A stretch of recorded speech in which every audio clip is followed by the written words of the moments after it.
or a 15th-year guy can be tricky. This is a tough environment in which to play. Jared Reeser will kick off. Tylen Hines, a great returner, will watch it bounce over his head. And away we go from the islands. And let's start with the Rainbow Warriors. Hawaii at 2-3, 0-1 with that loss at San Diego State. Shager, though, at San Diego State was brilliant. 3 touchdowns, 272 yards. He really was, Rich, and he really put the team on his shoulders, especially in the second half, doing it with his arm, doing it with his legs. And, you know, you can expect a lot of that tonight, right? This is a kid that is fearless, a physical quarterback, and he's going to, you know, have to make the plays tonight in order to give this team a chance to win. This is a run-and-shoot offense, which means you're going to have multiple wide receivers. They have 5 on 1st and 10. And it's the same offense that Timmy Chang ran with June Jones so successfully. That is volleyballed up and around and incomplete. Jonah Pinoque was the wide receiver. He was looking right up into the sun as he had that ball coming at him. Offensively, Pofele Ashlock is the favorite target for Braden Shager. He has 40 catches already. Yeah, when they get in third down situations, red zone, when they need a play, that's the guy Braden Shager is going to be looking for. So 2nd down and 10. The sun on this near side of the field, if you're looking back to the center of the field, is a problem probably for the first quarter and a half. No problem there, although that one bounces out of the hands of Alex Perry, and it's incomplete. Broncos defensively.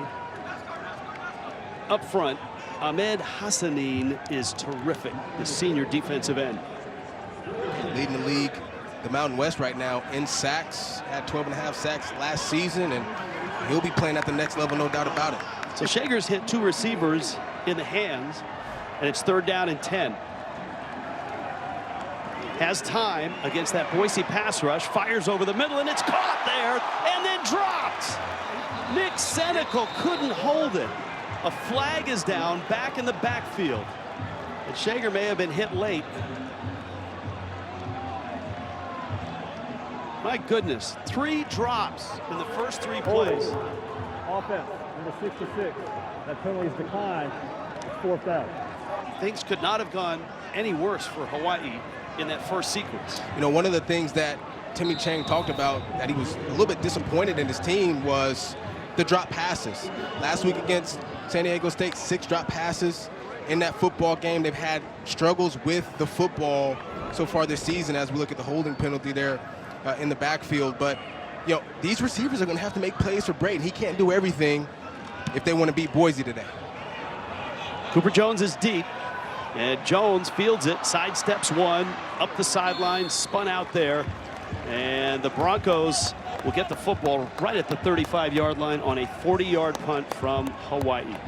Maddox Madsen leads the Mountain West in quarterback efficiency, and last week he was just 21 of 25. 256 yards and 3 touchdowns. That's efficient in the win over Utah State. Yeah, and the great thing about Madden is this. He spreads the football around, right? 10 different receivers caught a pass last week against Utah State. So he's one of those guys that's going to take what the defense gives him. He's going to make smart plays. He doesn't turn the football over, and that's what makes him such a good quarterback. Broncos offensively, scoring-wise, are the best in the country. They're averaging over 50 points a game. There is a injured player right now over on the Hawaii sideline.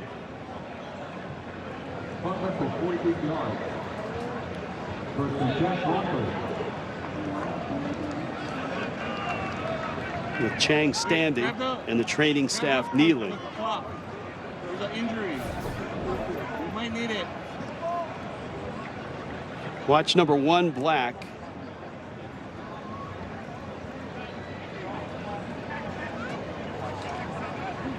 And he stays down.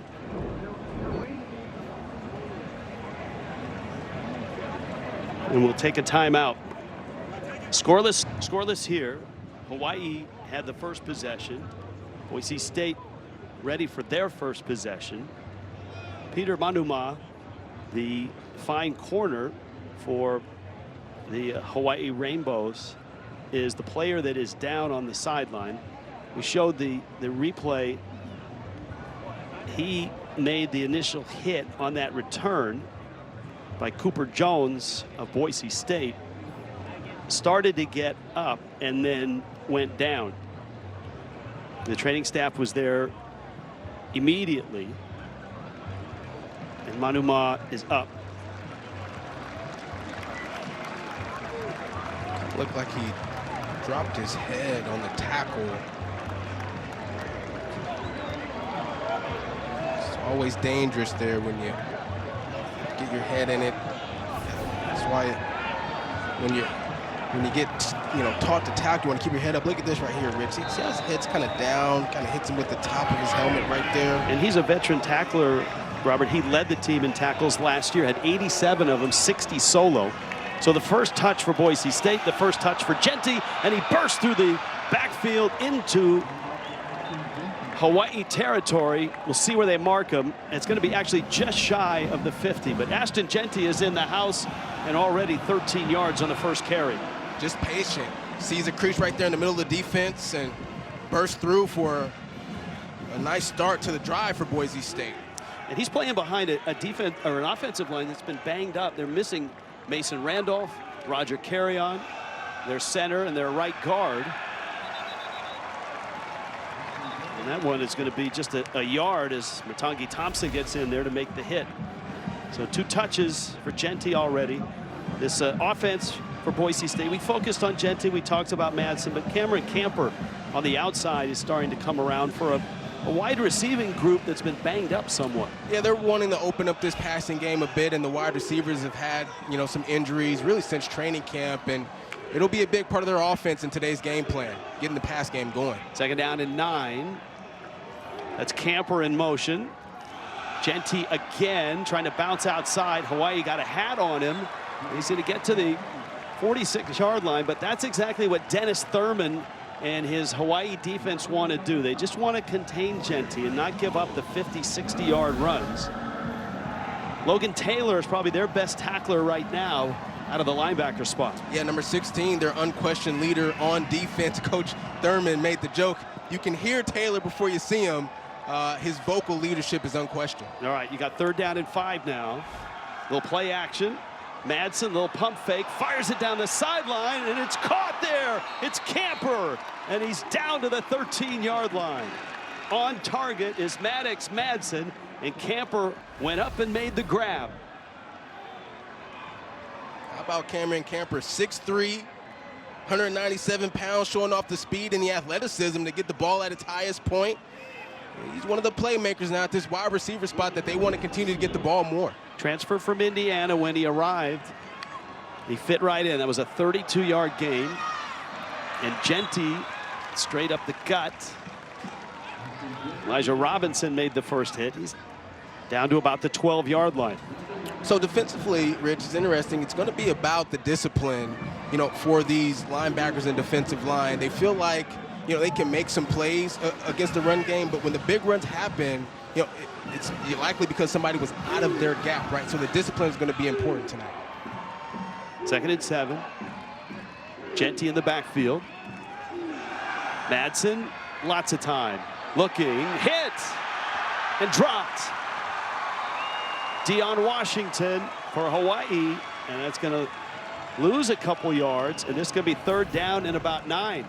This is a really nice job by the secondary, and really Madsen's in the pocket. He's looking. There's nobody open, which gives the defensive line then time to be able to get into the backfield for the sack. There he is. He's got plenty of time right now, but the coverage really solid for Hawaii in the secondary, and then gets the sack. A nice play there by the Rainbow Warriors. Now 3rd down and 9. Genty. He's going to be short of the 1st down. You can hear the crowd reacting. They've seen all the highlights. They know that Genty is averaging 11 yards per carry, by far the best in the country. And on this drive, he had the first big run, but after that, Hawaii contained him, and Jonah Dalmas in the field goal unit coming on. Yeah, I thought Boise State there were thinking about going for it to start this football game, but they know the challenge to come to Hawaii, the long travel and everything like that, to be able to win in this stadium. Smart to get the points in this situation. Yeah, Jonah Dalmas, one of the great field goal kickers, maybe the greatest in Boise State history, certainly in the Mountain West as well. And he knocks it through. Boise State on the board first. They settle for 3, and a 3-0 start for the number 17 for the many quarterbacks that came out of St. Louis to have great college, and many of them have had great NFL careers. All right, Hawaii's Tylen Hines gets blasted at the 19-yard line. And Timmy Chang, when he was at Nevada, was a wide receivers coach. So he may have had a few words for his wide receivers after that first 3 downs. 3 very catchable balls flat out dropped. Shager put them on the money, all 3 of them. Yeah, they can't have that if they want to have an opportunity to win this game. I'm sure Timmy Chang let them know how he was feeling there on the sideline after that first drive. But, you know, these wide receivers are going to have to make plays for Braden to give them the best shot tonight. Shager can do that. Last year led the Mountain West in yardage.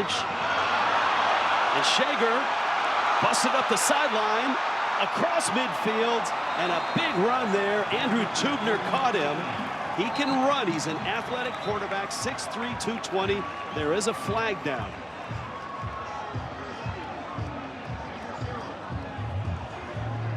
And Hawaii seems to be marching backwards.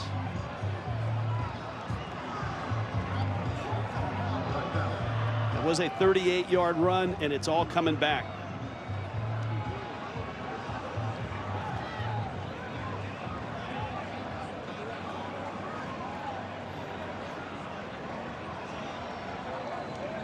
Patrick Foy. During the run, holding on the offense, number 0. 10-yard penalty from the spot of the foul. First down.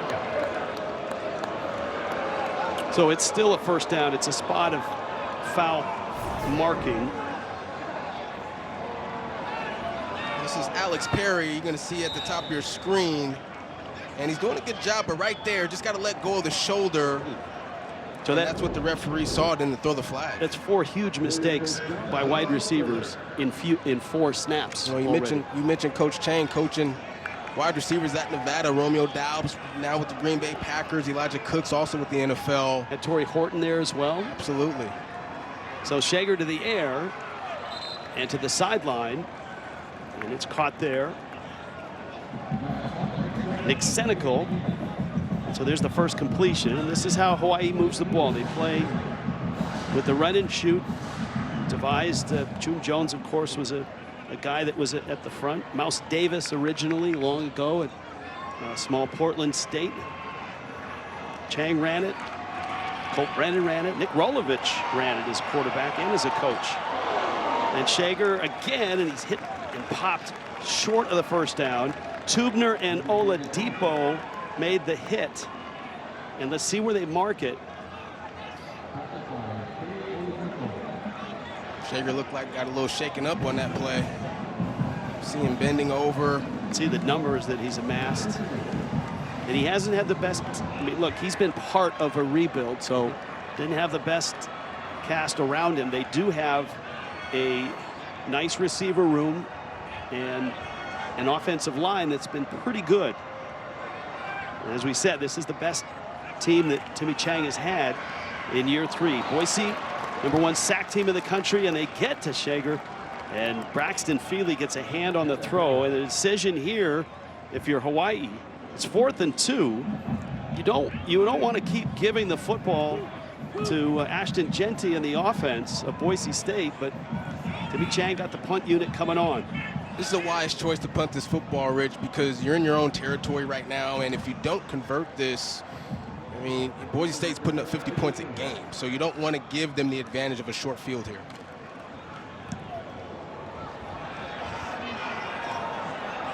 Fair catch called for and made at the 19. First touch, Boise State. Got close, ended up with a field goal. Their second possession for number 17. Boise State on a gorgeous night. Been a while since Boise State has been here on the islands. This was a COVID year. There was nobody in the house. It was the last season of Aloha Stadium, and it was the Khalil Shakir show. Now with the Buffalo Bills, then obviously with the Boise State Broncos. 11 catches, 130 yards.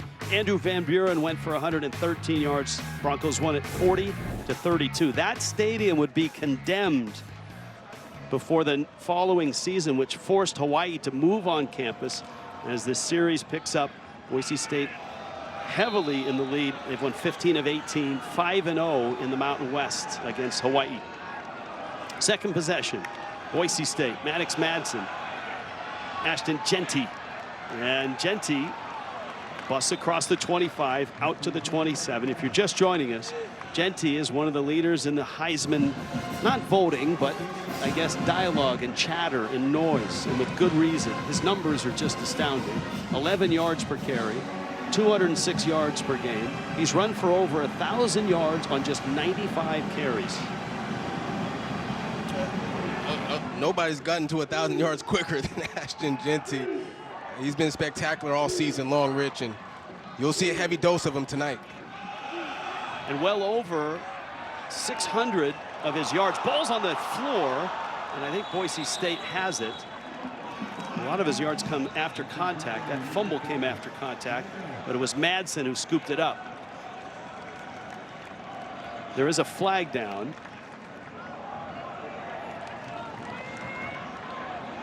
The run would have been good enough and recovery. Holding.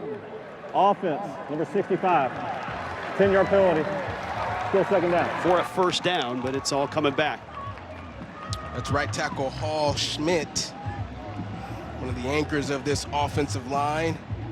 Says he listens to Frank Sinatra and Etta James before games. That's right up About here. that to get pumped up. That's right up your alley. When you're sitting having a nice crevassier and a smoking jacket late at night. You got Etta James on, don't you? Second down and 11.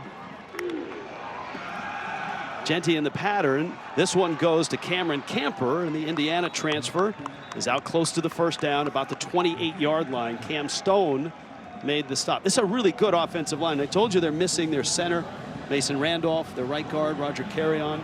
But Cage Casey, Ben Dooley on the left side, Holmes at the center spot, Kyneth at right guard, Hall Schmidt at the right tackle. That first unit has allowed 1 sack coming into this game. And Dirk Cutter, the offensive coordinator, talked about how proud he was of this offensive line. I mean, Rudolph and Carrion, both NFL-type offensive linemen, not being available, and they're still able to get it done. 3rd and 1. This is a layup for Genty, and he's across the 30, out to the 31. Tariq Jones made the stop. The defensive coordinator for Hawaii is a great USC legend, Dennis Thurman, terrific defensive back at USC, was their MVP, 2-time All-American, went on to play in the NFL for 9 years, 8 with the Cowboys, longtime defensive coordinator, and he has really turned this defensive unit around. They're number 1 in the Mountain West in total yards, giving up 2nd in rushing, 2nd in passing defense. Madsen under pressure, overthrows his tight end. Matt Lauder was the intended receiver, and it's 2nd down and 10. And there's a flag down, and Hawaii may have hit Madsen late. Yeah, I think they're going to get rough in the passer here. Just got to watch out for that head and neck area. Personal foul. Roughing the passer. Defense from the 52 with high contact. 15-yard penalty. Automatic first down. So that's Ezra Evaimalo. You see him right there, just kind of launch. So that's a clear roughing the passer penalty right there. That almost looked more targeting than roughing, because he was within the step. But anytime you hit the quarterback high, this was somewhat of a. The previous play is under review for potential targeting. Yeah. And that's not a surprise. This is very similar to the Syracuse UNLV play, which was a pivotal play at the end where they called both roughing and targeting. They reviewed, took off the targeting, left the roughing, and it really cost UNLV in that case. And there was some discussion about it wasn't roughing, but it was originally targeting. So it looks like she's trying to jump up and tip the ball, but he launched and it was crown of helmet, it looked like, or a face mask to the head of the quarterback. And that's what the referees are going to have to decipher here. You know, is it crown of helmet or is it the front of the face mask there? Crown of helmet obviously is going to lead to targeting. Evamalo, the sophomore, is the leader of this defense. They've already lost Manuma, and now Evamalo is in danger, if this is targeting, of exiting early here. Well, let me tell you how impactful he is, Rich. He's third in all of college football in run defense as far as grade. He's 90% as far as his grade, as far as stopping the run and being a run defender. So you're going up against Ashton Jeanty. You're going to need your guys in the middle there to be able to clog up those gaps. After review, there is targeting on the play. Number 52 of the defense has been disqualified. You can't hit a defenseless player, and a quarterback, when he releases, is defenseless. Had he hit lower, there would be no flag because there was no roughing. It was targeting. Well, they did call roughing, right? They did. And then they went to targeting. All right, so I don't know. It's obviously targeting. I don't know that it's roughing, but it is impactful. He's ejected, and it's a huge penalty. And Hawaii has come out and made a ton of mistakes. Offensively, they've dropped footballs when open, and now here, Evamalo is ejected for targeting. And of course, it's a first down, and the ball's out close to midfield. Jeanty bounces outside, has a seam. Ashton Jeanty, he's 10, he's touchdown, Boise State. 54 yards.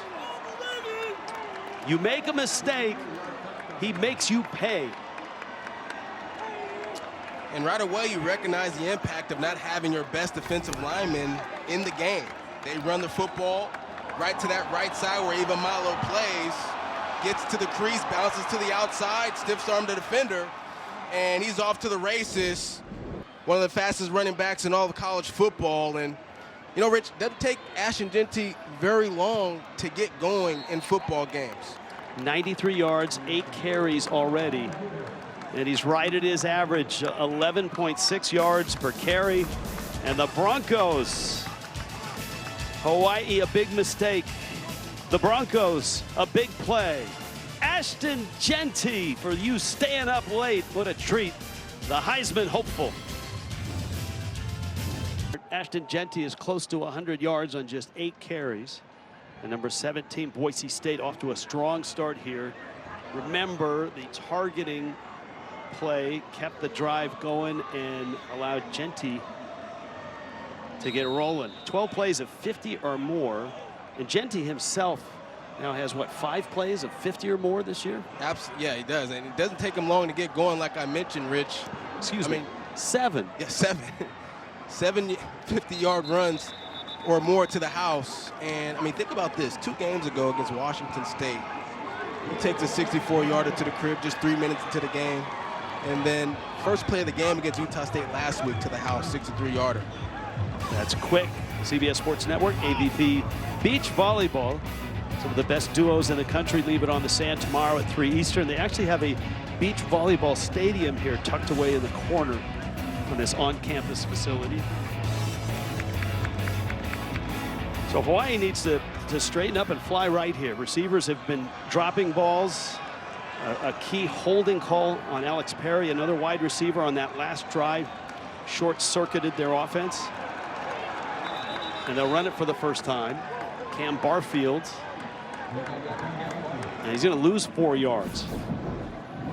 And this defense, Rich, very calculated. They want to bring pressure.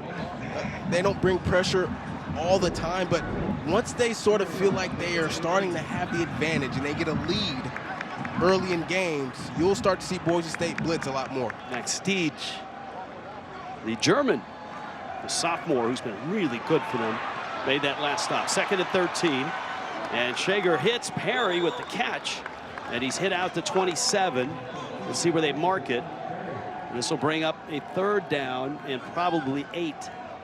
Yeah, so these receivers can make plays, Rich. I mean, they are a good receiving group.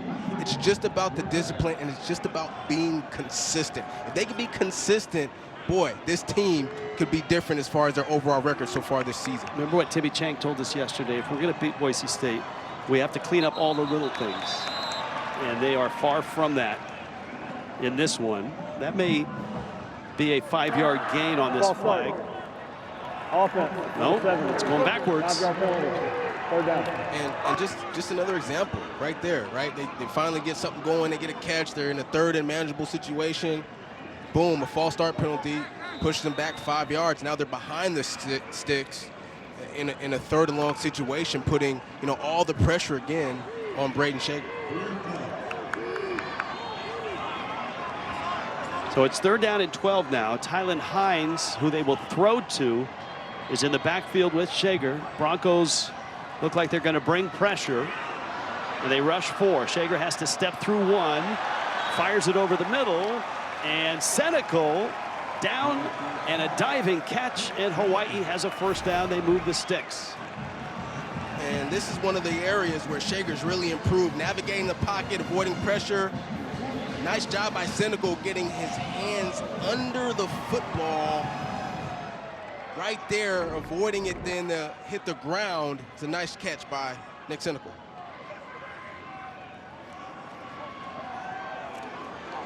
Quick pop to Ashlock. And Ashlock runs into Devon Banks of Boise State. Banks is a junior. This is a really good defensive backfield, and traditionally the Broncos have had really good defensive backs. Yeah, they tried to set up a quick screen that time to Ashlock. Kaena DeCamber, the left tackle, number 78, couldn't get out there in time. Nice play there by the Bronco defense. Shager hit as he throws, fires it middle, caught there. Ashlock tumbling down at the 26. A rare miscommunication by Boise State in the secondary. Braden Shager taking a hit in the pocket and still delivering an accurate football to Pofele Ashlock. We know that they have a special connection. They train together in Dallas in the offseason. They're also roommates. And a nice big play there to get a 1st down. Boise State leads the nation in sacks, but they have given up some long passes this year. On the ground, and a gain, maybe a couple. Tylen Hines getting the carry. Michael Callahan makes the stop for this Bronco defense. Tylen Hines, a elusive runner, was a former wide receiver, actually played wide receiver all year last year. Decided to put him back into the backfield as a running back, and he can do all the things. Running between the tackles outside is where they really like to use him. Get him in space. Landon Sims comes in, and you have to block if you're a running back in the run and shoot. You're essentially the 6th offensive lineman in a lot of situations. Shager, rush, escapes, 20, down with a slide at the 16-yard line, and Hawaii is moving, and it's their senior quarterback that's leading the way. So Landon Sims comes in for Tylen Hines. Why? Because he's their best pass protecting running back. So he gets in the backfield, they blitz. Great job by Landon Sims getting the pass protection. Good coverage down the field. So Shager then decides to take it himself. And how about the slide, Rich? Somebody's been in his ear about playing the game a little bit safer. Nice job by Braden Shager.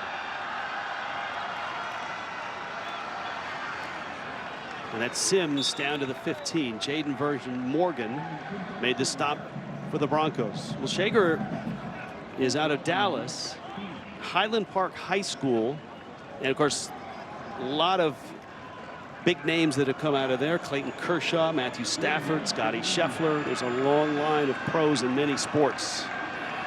In the Verizon red zone is Hawaii. 10 of 16 touchdowns. That's been an issue for them. Senecal on a quick pop, and this is going to be 3rd down now and a long 6. And here's, we just showed you the red zone stats. 16 trips, they're 15 of 16. That's great, but had they been able to convert a couple more touchdowns in the red zone, they're 10 of 16. They probably would be 4-1. instead of 2 and 3. They would have beaten UCLA here. They would have beaten San Diego State on the road. 3rd and 7. Broncos showing heat. Here they come. Shager flushed, in trouble, bounces, and goes down at the 23. Virgin Morgan tossed him to the turf. There were others around him, but this is going to bring the football all the way back out to the 22. A mistake-filled first for Timmy Chang and Hawaii. Number 17 in the country, Boise State on the roads. Variato, Jenkins, Huff. Kansei Matsuzawa, a Japanese field goal kicker who spoke no English when he got to the United States in junior college in Ohio, learned English, learned how to kick watching YouTube, and he's had a nice year, although this one is no good. So this run of mistakes by Hawaii continues. Drop passes, holding calls, wiping out big plays, targeting the Boise State quarterback, and now missing a field goal. It's the number 17 team in the country. It's Boise State, who's putting up over 50 points a game to lead the country. You just can't keep doing this if you're Hawaii. Matsuzawa came into the season actually in a kicking competition and looked like a clean operation, just couldn't execute. And playing a team like Boise State, man, points are at a premium. All right, if you're just joining us, Ashton Genty is close to 100 yards. Play action, Madsen can throw it, and he does, and Camper is there for the catch. And the Broncos move the sticks. That's another 14-yard gain. Cam Stone on the coverage. So very early, we talked about, hey, Madsen coming into this football game, who's some of the other highlight players on this offense outside of Ashton Genty, and we mentioned number 9, Cameron Camper, and you recognize early in this football game, he's been his favorite target. Dirk Cutter, the offensive coordinator, quick throw there, caught Prince Strawn, and Strawn holds on. He's knocked out of bounds, short of the first down by Stone. Dirk Cutter, of course, the longtime Boise guy in terms of his connection to the program. Was a head coach initially, then went on to the NFL, was a head coach in the NFL, was kind of the emergency OC a couple of years ago. Spencer Danielson dogged him for a couple of weeks and asked him, he just told him, hey, I couldn't find the offensive coordinator I want you now. Genty is caught, and a rare loss of yardage as Deion Washington got to him first. Don't underestimate this Hawaii defense now. The past 2 weeks, they've played some really good running backs. All right, Northern Iowa had a running back who averaged 115 yards a game, and they held him to 39 yards in that football game. Held Marquez Cooper to under 3 yards per carry in that matchup last week. So this is a good defense that can defend the run. You got 3rd down and 8 here. Madsen throwing, got a man, caught there. That's Camper again, the go-to guy, and he's into Hawaii territory. And I'll tell you what, Genty certainly is the headliner, but Maddox Madsen is a terrific quarterback. Well, it's all about his accuracy in the pocket and his decision-making as well. 10 touchdowns, only 2 interceptions. Smart with the football, doesn't turn it over. Broncos on the ground there to the 41-yard line. The running back room is pretty thin in this game. Sire Gaines, a nice freshman, is out. Jambreeze Dubar is questionable. Dylan Riley is a guy you're going to see back there probably, and maybe a little Tyler Crow, who does just about everything else for Boise State. So far, it's been Genty.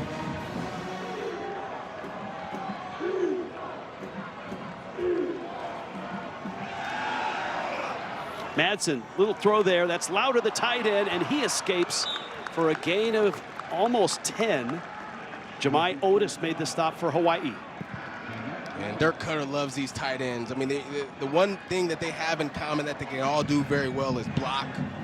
But they've also got really good hands as well, being able to run routes. Matt Louder, 2 touchdowns against Washington State a couple weeks ago, but he was more upset about some of the blocking mistakes that he had in that football game. A team defensive-oriented group right here. Madsen time, deep shot here. That's Austin Bolts, and it bounces away. There's no flag. The coverage by Cam Stone. Well covered by the senior, the transfer from Wyoming. Yeah, Cam Stone is the top covering corner on this defense, and oftentimes you'll see him guard the best receiver from the other team, but may have got away with a little bit of hands right there, but I thought overall clean coverage. First incompletion for Madsen in this ball game. He's 6 of 7. Broncos in Hawaii territory and already a 10-0 lead. Genty, right side, and Genty stood up. The impressive thing, he gets so many yards after carry. Well over 600 of his yards have been after contact, right? That's not happening against Hawaii here. When he's hit, Hawaii's getting more than one body on him and getting him down, aside from the 2 that he's broken. Well, Coach Dennis Thurman, defensive coordinator for Hawaii, emphasized group tackling. And the important piece to getting Genty down was going to be about that first guy. First guy's got to get him to stop his feet. The other guys have got to get there and rally. Genty plows ahead, and he's got the first down. Ashton Genty, 5'9", 210 pounds, Jacksonville, Florida, and of course a transfer from Texas. Dirk Cutter was asked, who does he remind you of? And he went with Maurice Jones-Drew with a little bit of Fred Taylor mixed in. You buy that? I don't know about the Fred Taylor part of it, but the one thing Fred Taylor could do was get in and out of his jump cuts, and that's something that Ashton Genty does really well. And that's exactly what Dirk referenced, was that jump cut. So Dylan Riley comes in for his first carry. It's fun to do this game with you. You, a terrific running back at Utah State, and then an NFL running back. You went to 2 Super Bowls, won one of them with the Seahawks. So to get an NFL running back and someone so current in that sport, in that position, to get eyes on Genty is fun for me. It's fun for me too, Rich. I mean, I've had an opportunity to watch Genty in person, and right away, I mean, I watched him in his warm-ups. Right away, you could see, you know, the impact that he has on his team and why he's such a great player. Madsen steps up, fires, dive, and no catch. Caples almost had it. Caples, a fantastic player for this Boise State offense. Dealt with some injuries last June, actually, towards Achilles, and took him a little while to get back, but he's become a fantastic leader for this football team, and just couldn't hold on to the football right there to get that touchdown. They're down 8.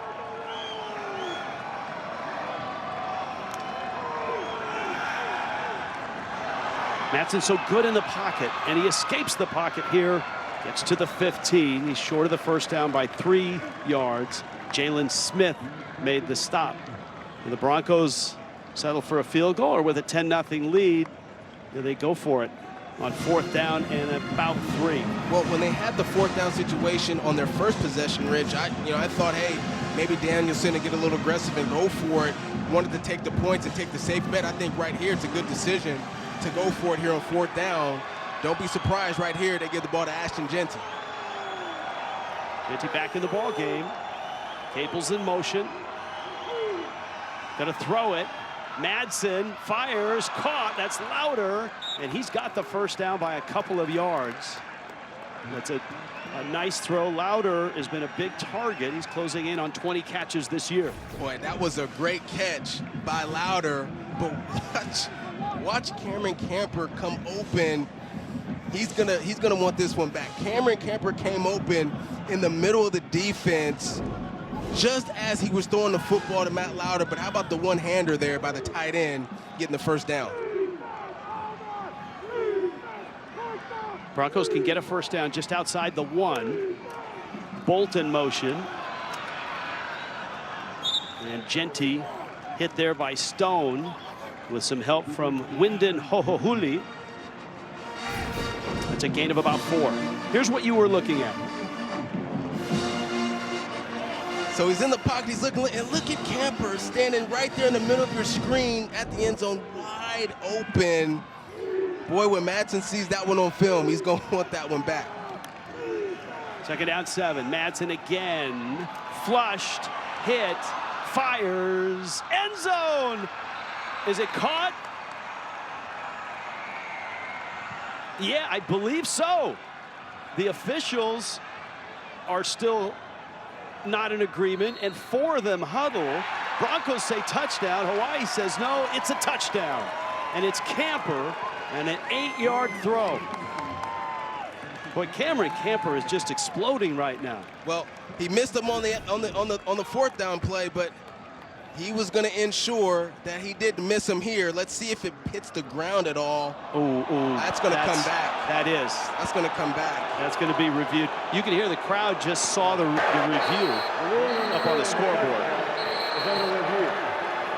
That's going to come back right there. That ball clearly hits the ground. I mean, this may be a makeshift stadium, but they do have a nice video board, as you've just learned.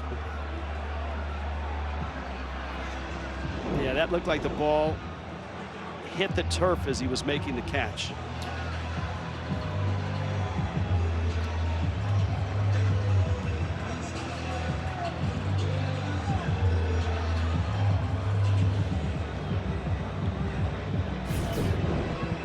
And so now Spencer Danielson will have to wait, see the bottom of the ball going onto the turf before it's secure. What do you see? That nose of the football hits the ground right as Cameron Camper was trying to get his hands underneath. So clearly to me, this is an incomplete pass.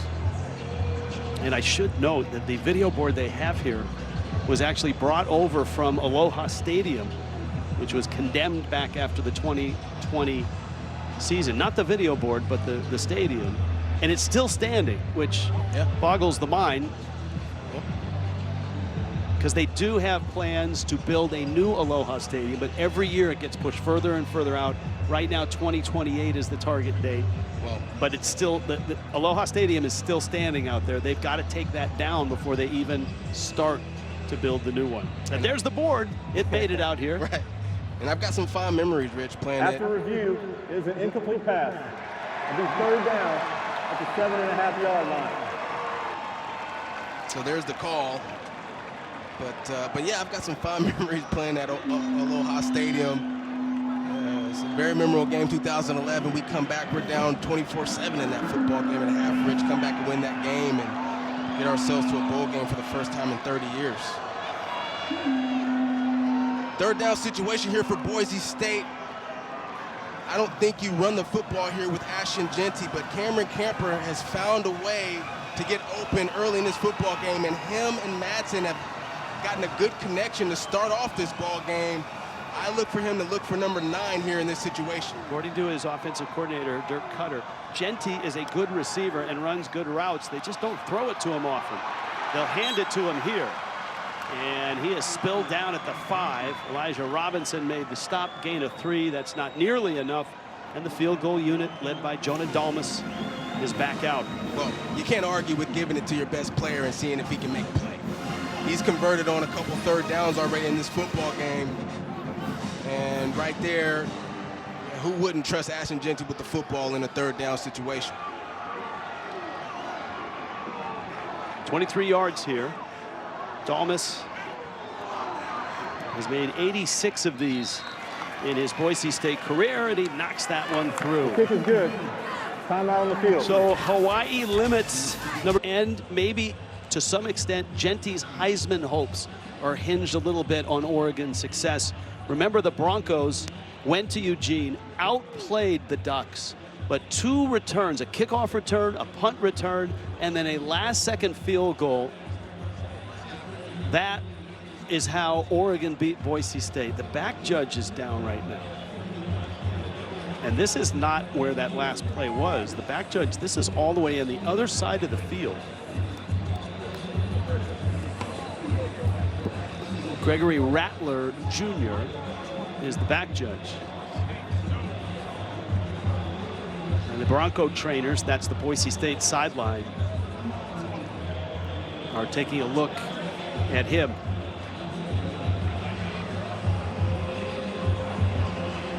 We take for granted these guys, the officials who are in the middle of all of this chaos, who have to at times sprint down the sideline to make a call. I mean, we talked to Coach Danielson, just about this Hawaii trip overall. The players, the 6-hour flight and, things of that nature. And it's the same for the refs. Hydration and all the things are just as important for everybody who's involved in the game. There's a look. That's a pretty good look at what, this was a track stadium essentially when Hawaii found out they had 6 months to come up with a place to play. On this island, there was no other place to play once Aloha Stadium was condemned. Yeah. So that first year, they threw together some stands. The attendance wasn't full because it was coming off the COVID year. And they've added seats, they've added the scoreboard, they've added stuff as they go. And quite honestly, this site is probably plan B. If they can't get it together, whoever's trying to build Aloha Stadium, this is the site where I would expect they'd probably say, this is plan B. Let's just build something right here, right on campus. Yeah, they'll look to expand this, this stadium here that they've been playing in since leaving Aloha. And this is a nice stadium. We've been here a couple times, and I hadn't played here, obviously. I played at Aloha, but, that seems to be sort of the strategy for Hawaii moving forward. Timmy Chang, you can look at this two ways. You can look at it like Boise State is up 13-0. But I think Hawaii has to feel at least a little bit better that they're down just 13-0 with all the mistakes they've made, right? I mean, this very easily could be 21-0. Nope, no doubt about it. I mean, this defense, Dennis Thurman has this defense playing at a really high level this season. I mean, we talked about the numbers, but that's the reason why they're still in this football game. All right, we're going to step aside as they continue to give medical Trucks built to serve, and by Rogue. Don't weaken.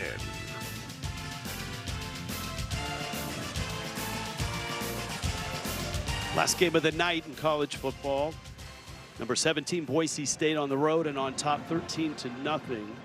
The back judge, Gregory Rattler Jr., has been down and is being tended to by the Boise State team physician, Dr. Andrew Curran. He had doubled over and appeared to have trouble, what looked like breathing, but obviously the medical staff for Boise State is there. All the rest of the officials are there as well. Rich Waltz and Robert Turbin here in a Mountain West matchup. Timmy Chang and Hawaii came out firing as they do in the run and shoot, and his wide receivers dropped the first 3 passes to him. Boise State took advantage of that. Hawaii had a targeting roughing the passer penalty that kept a drive alive, and Ashton Genty then bolted for 54 yards for a touchdown. Play. Yeah, very next play. But Dennis Thurman's defense, as you noted, for Hawaii has really played well, and they've limited Boise to 2 field goals here. This game could have gotten out of hand, pretty quickly, but Dennis Thurman and his defense has, really done the work. And we should know we do not have a sideline announcer here in Honolulu, so we are at the mercy of the sports information departments for both Hawaii and Boise State, both very good sports information departments, by the way. What we know now is back judge was having some trouble breathing. And that's really the only update that we have. You can see him in there moving right now.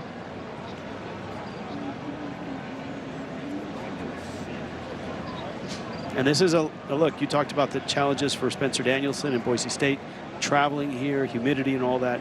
This is challenging for the officials to come into this environment as well. It's been humid and warm, especially at the start of the game.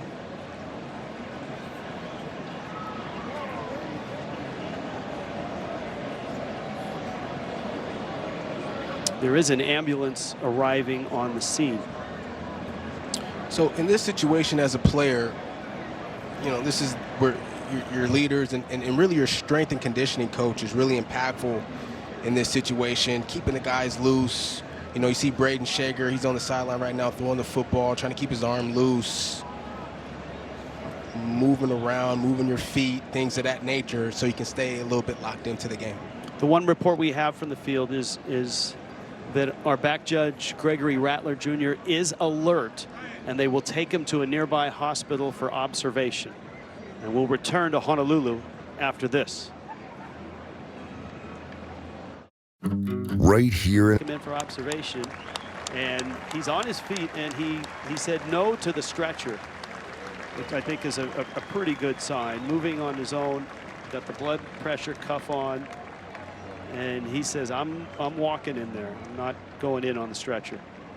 And so he'll head for observation. We'll give you an update. We appreciate the folks down on the sideline giving us information as to his status. It's a live look. You know, referees, man, listen, we talk about, you know, passion to play the game, passion to coach. We're passionate about what we do with broadcasting. Referees are passionate about what they do now. I mean, they care about the job. I mean, I've been fortunate to meet some folks who've become referees, and it's been their dream since like they were 11 years old kind of thing, you know? And so you can see the passion there and the want to be on the field to ref this football game. We will bring you updates if we are able to get information. So the rotation here is that the center judge will move to back judge, and that this crew will be down an official for the rest of the night. Typically, you'll have a substitute referee readily available, but unfortunate not to be able to have one in tonight's ball game. And once you go down an official, you can see them.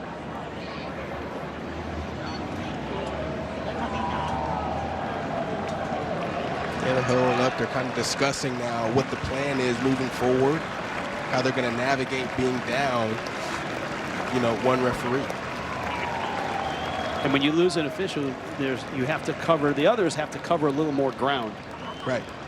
And a little more space. So here we go. 13-0, Boise State on top. If you're just joining us, Ashton Jeanty has had, on paper, a pretty good night. 109 yards on 14 carries. And that's almost 8 yards a carry. But Hawaii, for the most part, has contained him outside of that 54-yard run. Yeah, I mean, you think about it, the other, they've held him to 4.23 yards per carry. You take away that one big touchdown run, 54 yards, he's had 13 carries then for 55 yards. And so, still a good average yards per carry wise, but overall, compared to what he usually rushes for, Hawaii has done a good job. The Broncos have had to settle for 2 field goals in the red zone. End over end kick. Tylen Hines. That is 3. And the Broncos, good special teams coverage. And Hines, running parallel, ends up getting hit and stopped down around the 5-yard line. That's like we'll see where they mark it. They're going to mark it like at the 6. That's a 3-yard kickoff return. It's always tough to have, catch the football on the right side of the field and then have a left return on. But this is on number 9, the off returner. You got to get that block right there to be able to give Hines an opportunity. But, credit number 20 that time, that's Devon Banks, being able to fight off the off returner, Cam Barfield, and force a short return. And here's Shager now. And you can see he's trying to keep his composure. He's had some really nice throws dropped. Remember that great run he had came back because of a hold by one of his receivers. This ball sitting at the 9, so they gave him a little more yardage on that return. And Shager's throw, and there's Nick Senecal. And that's a positive play, a 9-yard gain. It'll be 2nd and 1. Yeah, these receivers really have a lot of freedom with their routes. They can recognize zone and stop when they need to, recognize man and break off. That was a really nice read that time by Nick Senecal, recognizing the defender outside and finding some space. Blitz comes. And Barfield trying to pick up the first down. He's not going to get it. Jaden Virgin Morgan, the edge. Not the guitarist, but the defensive end, so to speak. That's kind of a hybrid linebacker D end who rushes. Sophomore, he's out of San Diego. He's a good one. That's always been such an important piece of a Bronco defense. They lead the nation in sacks. They have 22 of them, including one tonight. Yeah, I think in this third down situation, ball's got to be in Shager's hands, no doubt. I think he's going to look for Ashlock here, but he may run the football. Nobody's open, use his legs. So on 3rd and 1, they're going to throw it, and Shager's throw, into a crowd, and a big hit separates the ball. Andrew Tubner with the hit, and that was Pofele Ashlock who lost the ball. The sideline of Hawaii wasn't quite happy. They may be looking for a targeting here. Let's take a look. I thought they were going to throw a flag here. He clearly launches right there. And that definitely should be there. That's a missed call. Well, it is reviewable for that very reason. If you are a defenseless player, any contact to the head, whether it's shoulder or helmet or arm or hand or fist or whatever, can be targeted. In this case, and we'll watch it again, it looked like it almost looked like he was trying to get the shoulder to lead with the shoulder. He was. But the helmet arrived first. Exactly. He was trying to get his shoulder into it, it looked like, for me. But the helmet got there first. That's a launch. But also, you're still in the head and neck area regardless. You have to be able to get down into the target zone, which is shoulder pad down to the knee. That's a pretty clear view right there of the contact.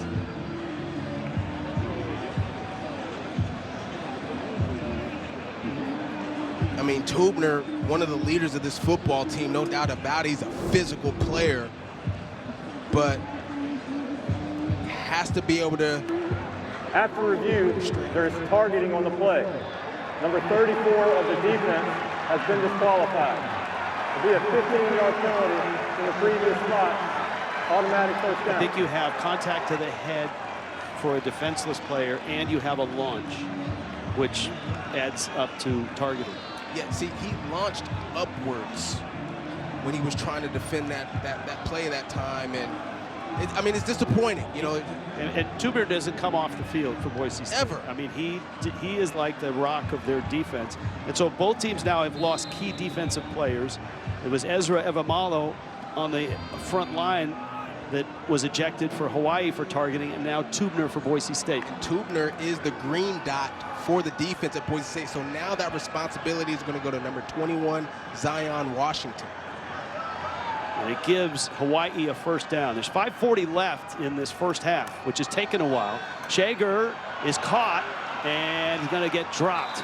So the Broncos have their second sack of the night. This is Virgin Morgan and Ahmed Hassanin sharing the sack. They'll bring up second down at about 14. Hassanin is top 10 in the nation in sacks this season. This is only his 6th year in America, Rich. Coming over from Egypt. You're right. He didn't know any English when he arrived. His brother was a college teammate of Spencer Danielson's at Azusa Pacific. Nice little drop off to Sims, and Landon Sims has a lane up the sideline. Sims still on his feet and run out of bounds. He was a walk-on who finally got a scholarship earlier this year, and just a little dump off, kind of a delayed screen. Shager kept his composure, and Sims did the rest. That's a 50-yard gain. So Timmy Chang comes into this football game knowing that Boise State wants to blitz, and so strategically, to be able to combat that is you run draws and you run screens. And that was a nice, clean screen play to number 30. Landon Sims was in the game plan to be able to attack this defense tonight. Sims' father, Travis, was a record-breaking running back for Hawaii back in 1992 when they were WAC champs. Yeah, won the Holiday Bowl that year. On 1st and 10, Shager with time now, trying to pick his way to the outside, squares up, throws, and he's hit and dropped Hanoke was the intended receiver. He had heat on him. There is a flag down back at the line of scrimmage, not near the quarterback.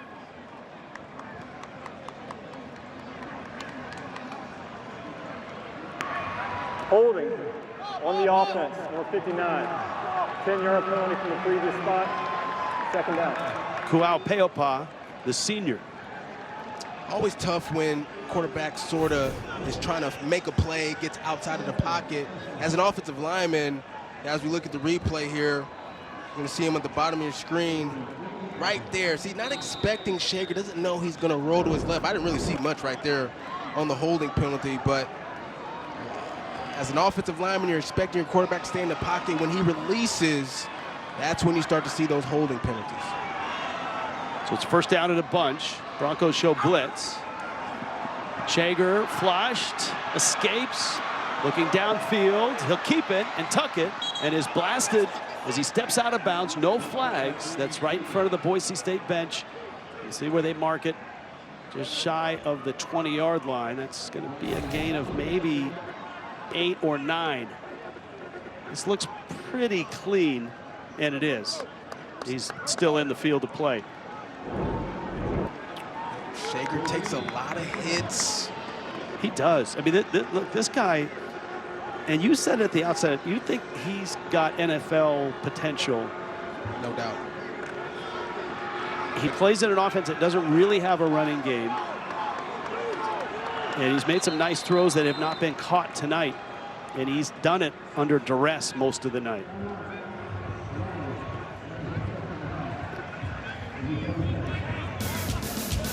We'll take a 30-second timeout as well. Hawaii on the move.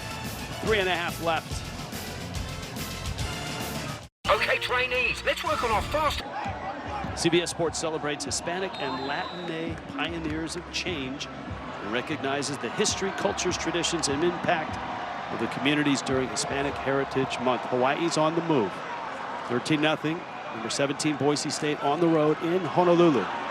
Shager, deep, caught, touchdown, Hines. And Hawaii and this stadium have life. 27 yards. So Tylen Hines, I mentioned, was a former wide receiver, moved back to running back, but they still like to line him up. Line him up in the slot on the outside and allow him to run routes because he has the advantage from a matchup standpoint against linebackers. Right there, a great example. He's lined up against number 41, Bowen Phelps, who plays linebacker for the Boise State Broncos, and that's a mismatch. Matsuzawa missed a field goal, and it was a rather short one. This one, the extra point is up and good. That was quite a drive. The targeting by Tubner kept it alive. Sims on a center screen goes 52 yards. Shager gets sacked, shakes it off, and hits Tynes for the touchdown. 6 plays, 91 yards.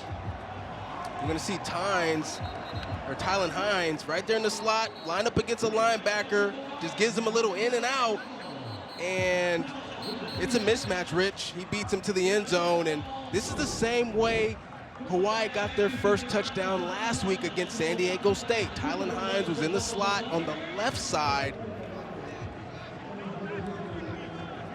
Tylen Hines was in the slot on the left side, matched up against a linebacker, one on a corner route, touchdown. We said it about 20 minutes ago.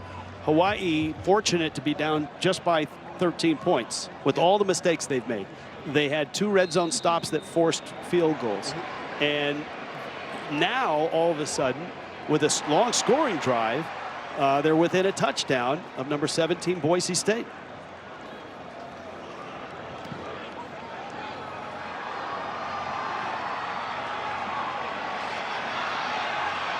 On the return.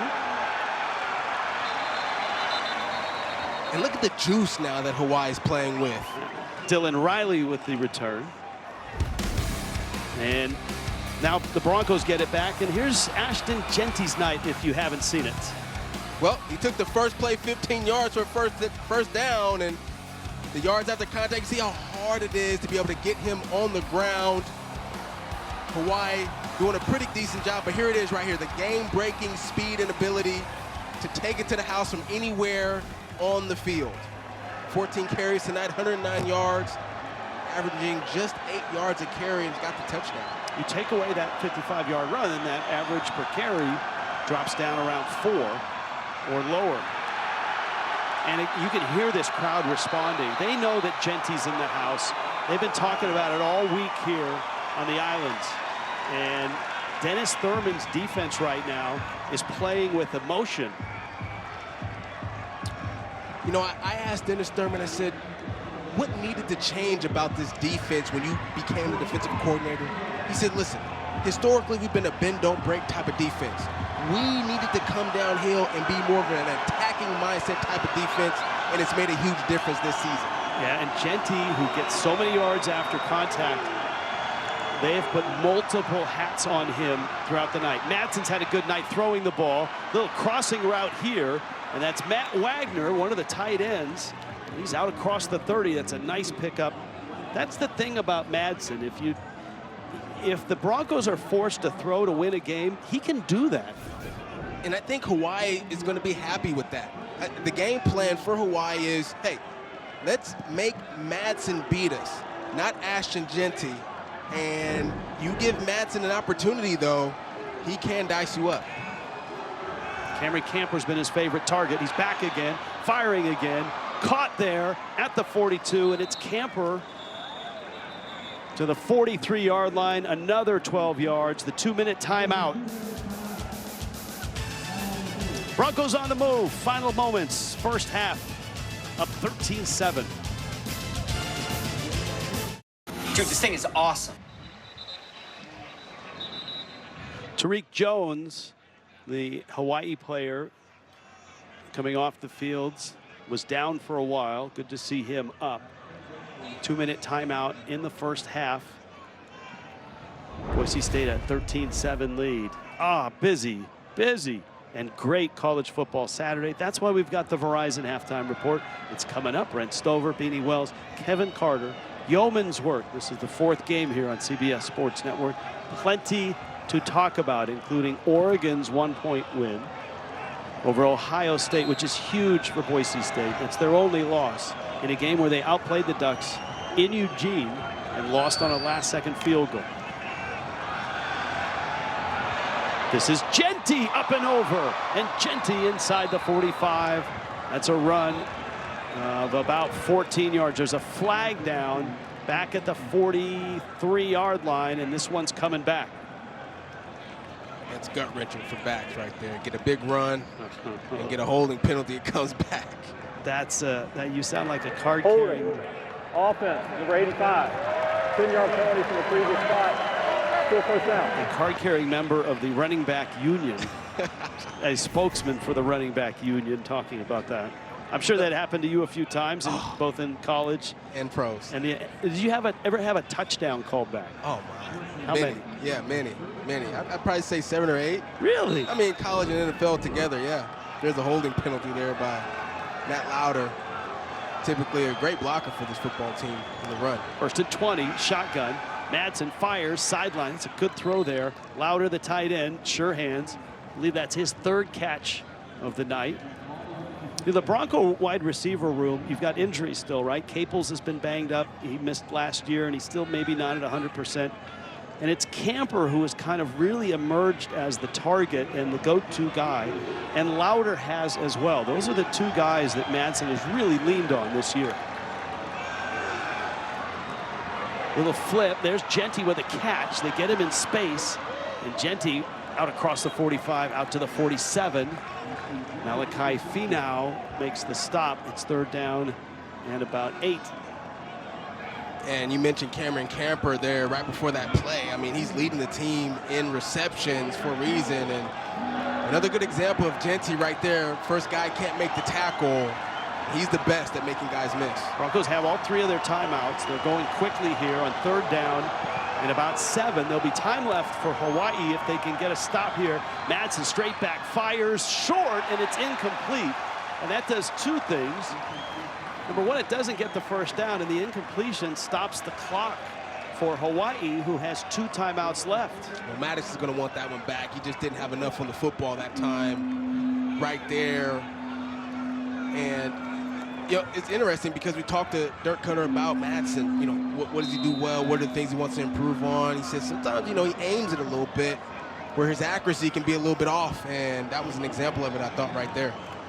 James Ferguson Reynolds, the regular punter, is out tonight. Taryn Shive is punting, and that is going to hop over Hines. And if Hawaii wants to do something with this ball, they got a ways to go. And football will be sitting around the 13 or the 14-yard line. 55 seconds for the run and shoot of Timmy Chang. But 2 timeouts, and of course on that last drive they went 91 yards on 6 plays. And a big play that isn't reflected there was the Andrew Tubner targeting hit, which ejected Tubner and gave them a first down on that drive. And Shager's numbers, those numbers should be 12 of 13, right, for about 170, 180 yards, because his first 3 throws of the night were on target and dropped. And that third throw could have been a catch and run for a touchdown. That's a good point. Landon Sims in the backfield. He had the screen pass. Shager has time, runs out of it, and is caught and dropped. And the best pass rush in the country gets to the Hawaii quarterback, Brandon Shager. A loss of 8. Jaden Virgin Morgan with the sack, and the 3rd sack for the Broncos. Now Boise State calls the timeout.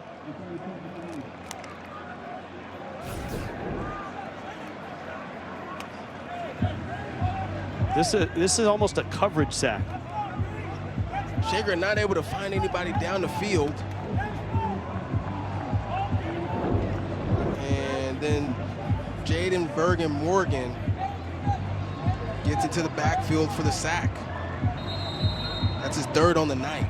Yeah, well, he's got all 3 of Boise's sacks tonight. They continue to lead the country at 24. They had 4 sacks at Oregon, who up until today, and I haven't seen the box score of the Ohio State game, but from that opening game against Boise State, Oregon did not give up a sack coming into the Ohio State game, and Boise State got them 4 times. So now the Broncos are going to try to use their timeouts to get the ball back. 40 seconds left. 2 timeouts left for Boise and 2 for Hawaii. Shaker's in his end zone, got to be careful, and he barely gets out and is swallowed up at the 4-yard line. And this is getting worse and worse for Hawaii. What looked like a nice defensive stand. And time enough to do something with the football. And now the Broncos have sacked the quarterback twice. And Boise State, if they can get the ball back here, could get themselves in field goal position with about 33 seconds left. And the unique thing here for Boise State's defense, known for bringing, you know, pressure and blitz packages, they're getting a Shager right now with their front 4. So this Hawaii offensive line now getting beat with just games by the front 4. You're seeing the defensive end loop inside and the inside defensive tackle go to the outside, and that's how they're winning right now. This Hawaii offensive line's got to sharpen up. Do you see Hawaii even throwing the ball in this situation? They're going to throw the football in this situation, yeah. Shager in his end zone. They're going to throw it short, and that throw is short, literally and figuratively. Jonah Pinoque, the intended receiver, that saves a timeout for Boise State. Boise State was down to 1 timeout. If they run that ball and get 2 yards, the Broncos have to burn the timeout. But since it's incomplete, they keep the timeout, and with 30 seconds left, they're probably going to get this ball inside Hawaii territory. You would have liked to see Hawaii run that football and force then Boise State to use their last timeout. Yeah, that's why I was asking. I'm a bit surprised they did throw it. Burrow's kick is a low liner. Let's see where it lands and where it rolls. Oh, and it goes by Cooper Jones and goes all the way down deep into Boise State territory. Coop's got to field that. Yeah, the importance of at least making a catch or at least fielding the ball underscored there. This was almost a blocked punt. That's a 70-yard kick. An incredible block in the end zone to avoid the blocked punt and then to get the roll to make it a 70-yard punt. He's got to field that one. It bounced right to him. But if you don't feel confident, you got to let the football go. Yep. That's the coaching point for a returner. If you don't feel confident about the football, better to play it safe than sorry right there. You're right. I mean, if you kick the ground ball, it's not just E6. It's possibility that Hawaii gets the football. So this was a long and winding road of a first half. Number 17, Boise State, and Ashton Jeanty, who ran for over 100 yards, looked like they were going to blow the doors off. Hawaii made a slew of mistakes and then had a 91-yard drive for a touchdown. And Hawaii right now is down 6 in the Mountain West, and the number 17 team in the country, the Boise State Broncos. Verizon halftime. It leads to an Hawaii touchdown by Tylan Hines, and really been the story of the game so far. All right, here's the stats. You see Boise State on third down was just 4 of 8. They had to kick a couple of field goals in the red zone, and a 13-7 lead. Ashton Jeanty's update, 110 yards, 15 carries. He had a 55-yard run, so you remove that from the equation. And in talking to some of the Boise State folks at halftime, they say this is the best run defense anyone's played against Jeanty this year. This is also the least amount of points Boise State has scored at half. And Riley, and a flag comes down. Riley goes down hard at the 15-yard line. There's 2 flags at the 11-yard line. DeLeon Freeman, along with Keleinahe Mediola Jensen, made the stop. Boy, he was flying. During the return, illegal block in the back. Return team number 14. Penalty is half of the Pacific goal and first down. Well, it's a huge call because it backs Boise State up to the 5-yard line. That's where they're going to start. And you would think now, with their backs to the end zone, it's going to be a lot of Ashton Jeanty. That block in the back there just flashed. That's Kaonohi Kaniho, actually a Hawaii native. Yeah, Kaniho, he and his brother, Kekala Kaniho, a terrific player for the Broncos. Jeanty in the backfield now, 1st and 10, just outside the 5. And Jeanty over the left side, and that's right there is a great example of how Dennis Thurman's defense has done tonight. First guy gets a hat on him, and he's not getting away because there's 2 others that arrive on the scene. He's the best in the country at yards after contact, and that's not showing up tonight. The defense that Dennis Thurman is running right now, he calls it a switch 4, which, you know, essentially leaves 8 or 9 guys in the box on any given play, and it's really helped them being able to be good against the run this season. Jeanty again is stuffed. Jemai Otis was in the middle, but there were a few other Rainbow Warriors in on that stop. Wyndon Hohohuli, Deion Washington. And this is going to be 3rd down. And if the plan was make Maddox Madsen beat them, this feels like a Maddox Madsen down on 3rd down and about 6. Boise State trying to switch up their scheme a little bit by pulling the guard and the tackle from the left side to the right to create some extra blockers, but Hawaii defense stands out. He'll throw it with time, steps into it, fires short and incomplete. Camper, the intended receiver, the leading receiver for Boise State in that first half. Camper had 5 catches for 87 yards.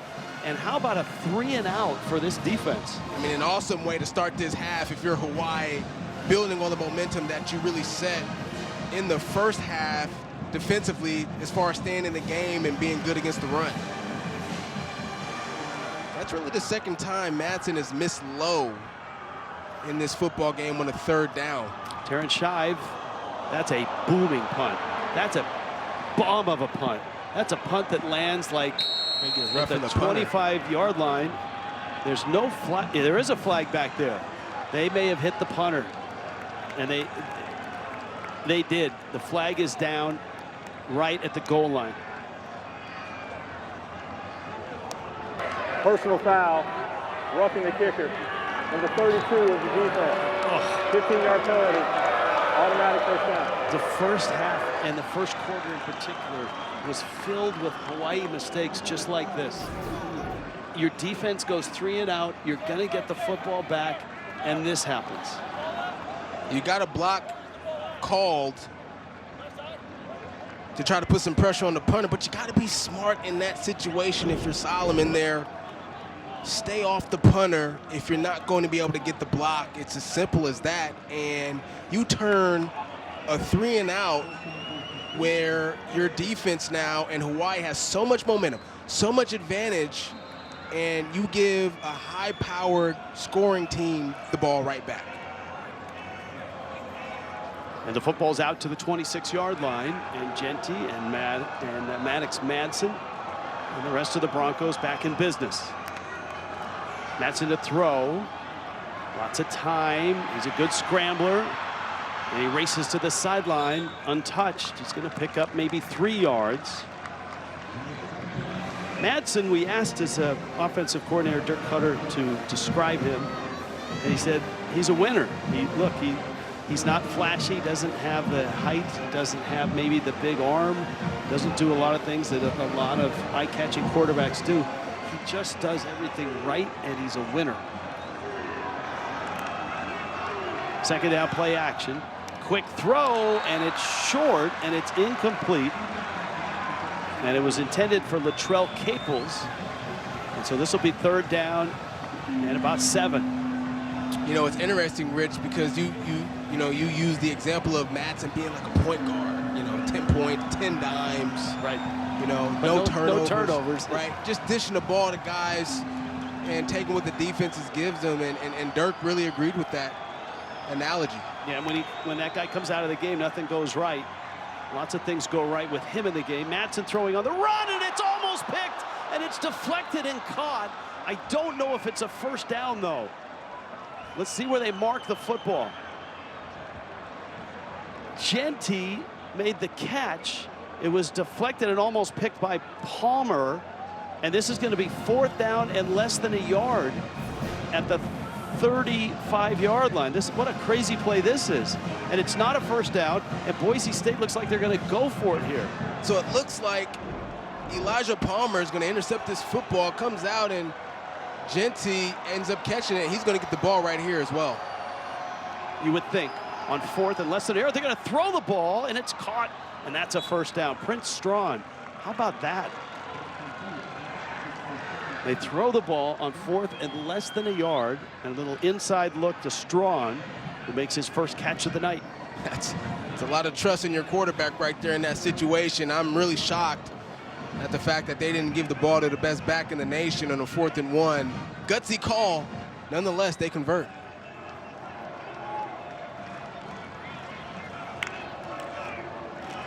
They'll get the ball here, and Genty with a gain of about 6. And again, that one home run for Genty, the 55-yarder, 7 touchdown runs of 50 or more, or 7 runs of more than 50 yards this year for Genty. Yeah, make it 8 after that one. I mean, that's one of the assets and, positive parts about his game, right? Talk about his physicality, being able to make people miss, but very seldom do you see backs who can take it all the way to the house, and he can.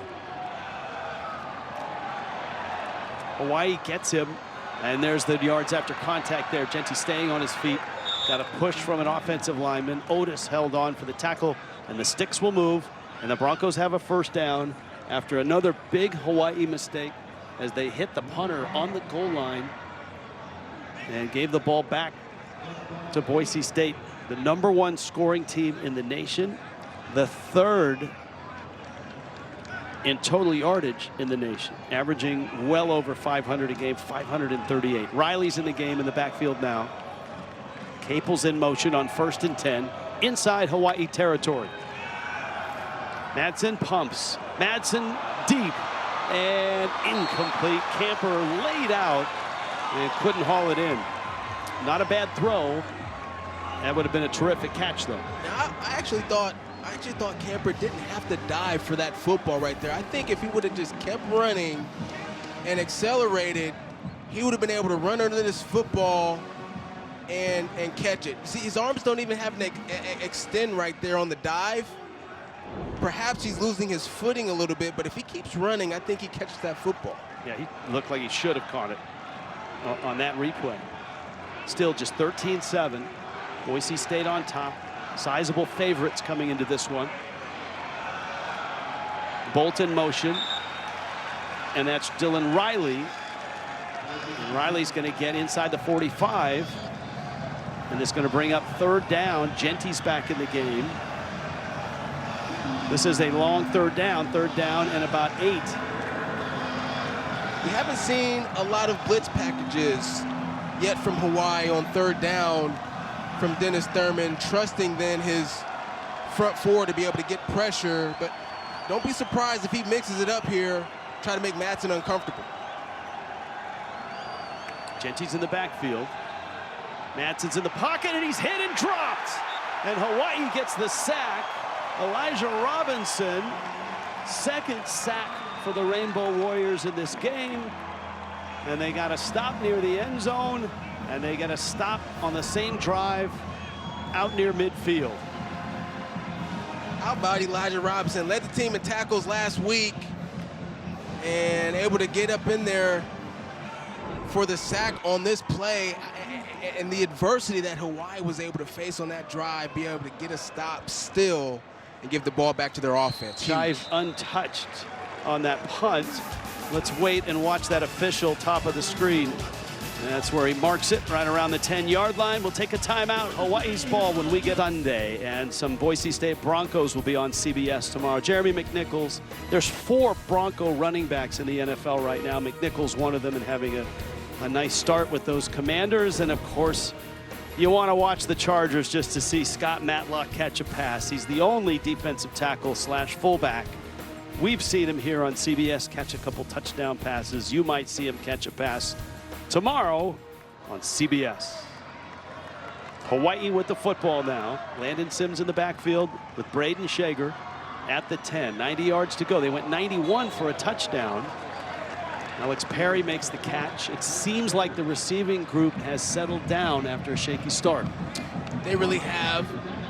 I'm sure Timmy Chang wasn't happy about the drops early on in the game, but it's about fighting through adversity, right? It's about overcoming, some of those challenges.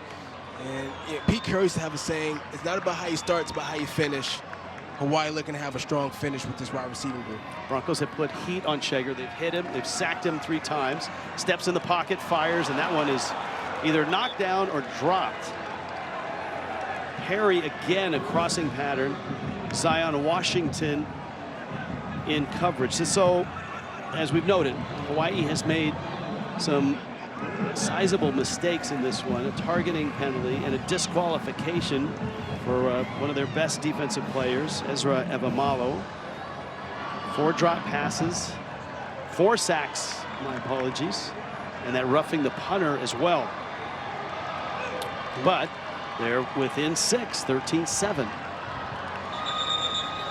3rd and 5 and a flag, and motion.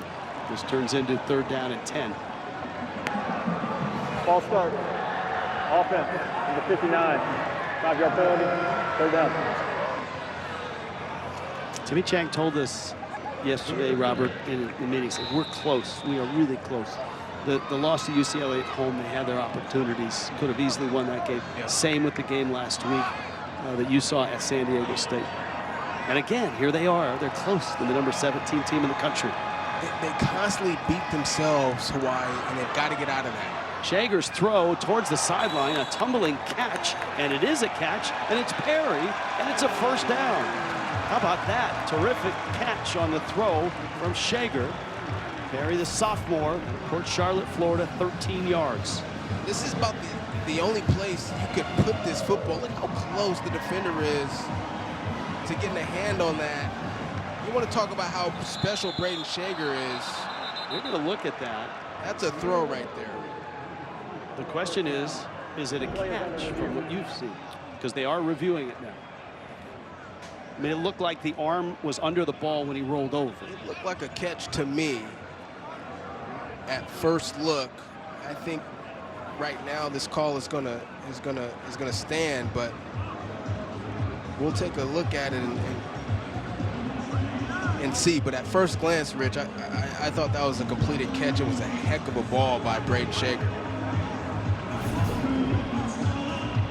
That's what they call in baseball, low and away. Yes, and this is, you want to have a good frame job by the catcher here. And it looks like that arm is secure under the ball as he rolls over, and that the foot was down as he was going out. That's a catch. It's a heck of a catch.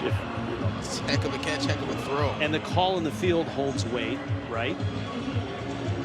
Right, because if it's unclear, if it's not a clear incompletion, you can't overturn it. But to me, he gets his arm under that football, has control, which is the most important part of it. Foot in bounds, that's a catch.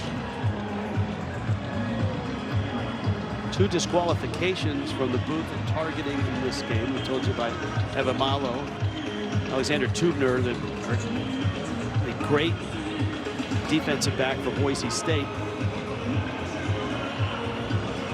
You know what's interesting too?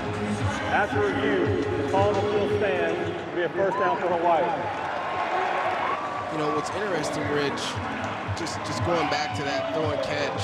I mean, Alex Perry's had a couple drops in today's football game, but Shager has still shown the trust to throw it to his receivers, regardless of how they've performed. And I think that's a great display of his leadership and the type of quarterback he is. So 1st and 10 now, outside the 20. Landon Sims in the backfield. Shager with time, little short pass, and it's incomplete there. Now, this is the second time you've seen Shager live, and you told me, and you talked it over with Timmy Chang, you think this is a guy who projects as someone an NFL team may take a flyer on in the late rounds. Why? Well, he's 5th in school history right now, pass yards, pass touchdowns, and completions, but it's really his toughness. He's a savvy football player. He plays the game with high IQ, and he can make plays, both with his arm and his legs.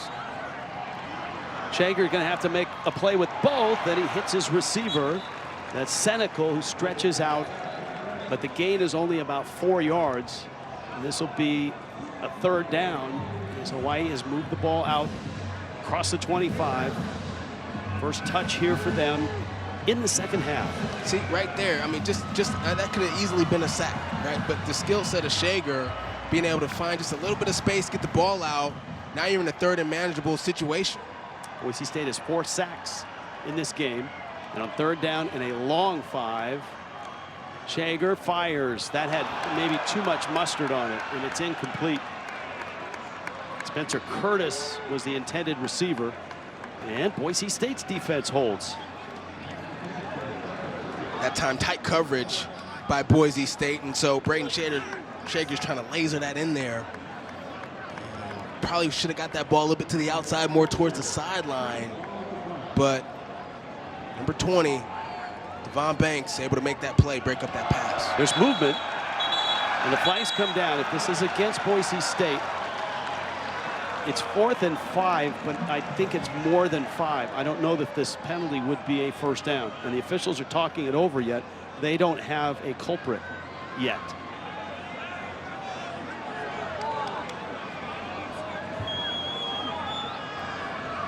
Offside.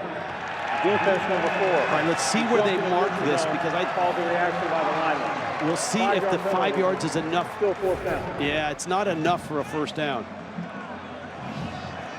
So it was actually 4th and 6. And are they going to go for it? This is a huge call by Coach Chang right here. If they go for this football, I'd imagine this is a quarterback sneak. Yeah, they like a tush push in this case, and Shager at 6'3", 220, and that's exactly what they do. Did they get it, though? I don't know. If they don't get this, I mean, it is a major, major flip of momentum here, but it looks like the spot is a first down. We'll see. I know it is the run and shoot, but in this case, it was the tush and push. And that's a first down for Hawaii. So Timmy Chang and the Rainbow Warriors on their first drive of the second half keep moving it down the field. They're at the 34-yard line now. It's their second first down on this drive. Well, I tell you what, when you're in these games and you're playing a ranked team and you're playing against a potential Heisman Trophy winner, you got to make gutsy plays and gutsy calls like that. Shager now flushed.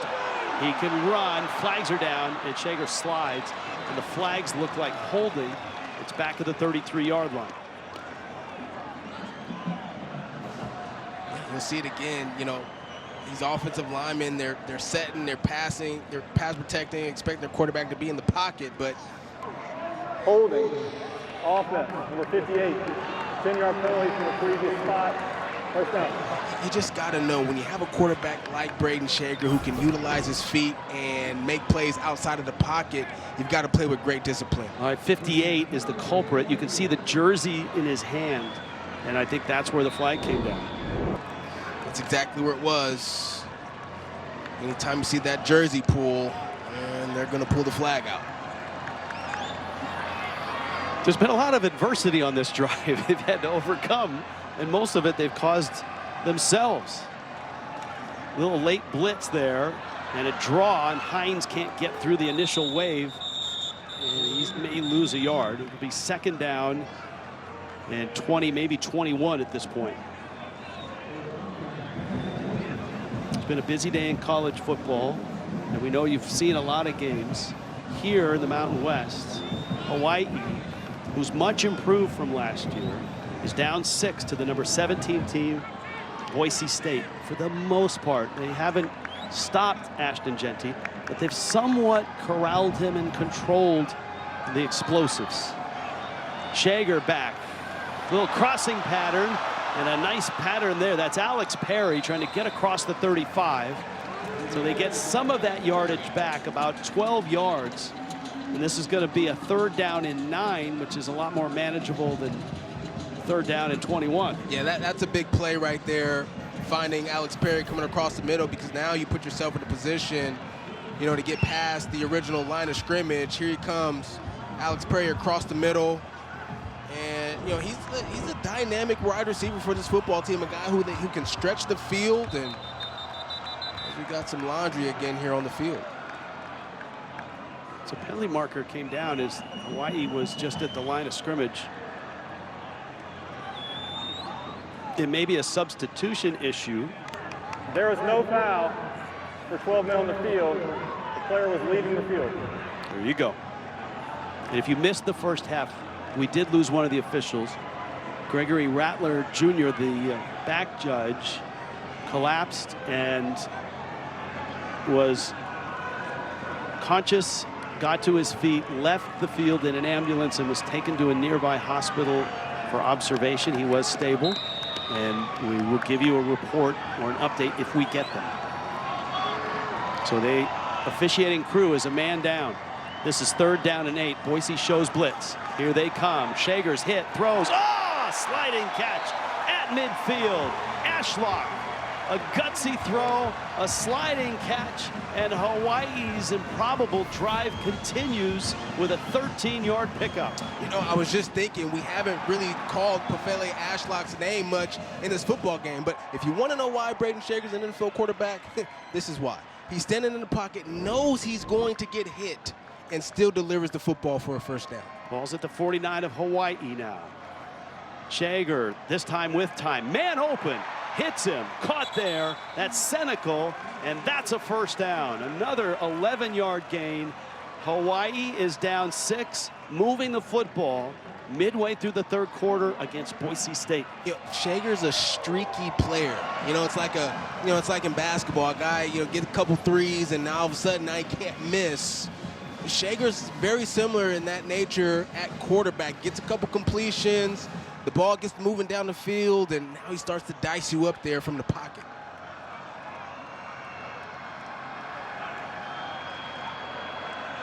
Shager again, stands in, finds a man, Panoke with a short toss and catch, 34-yard line.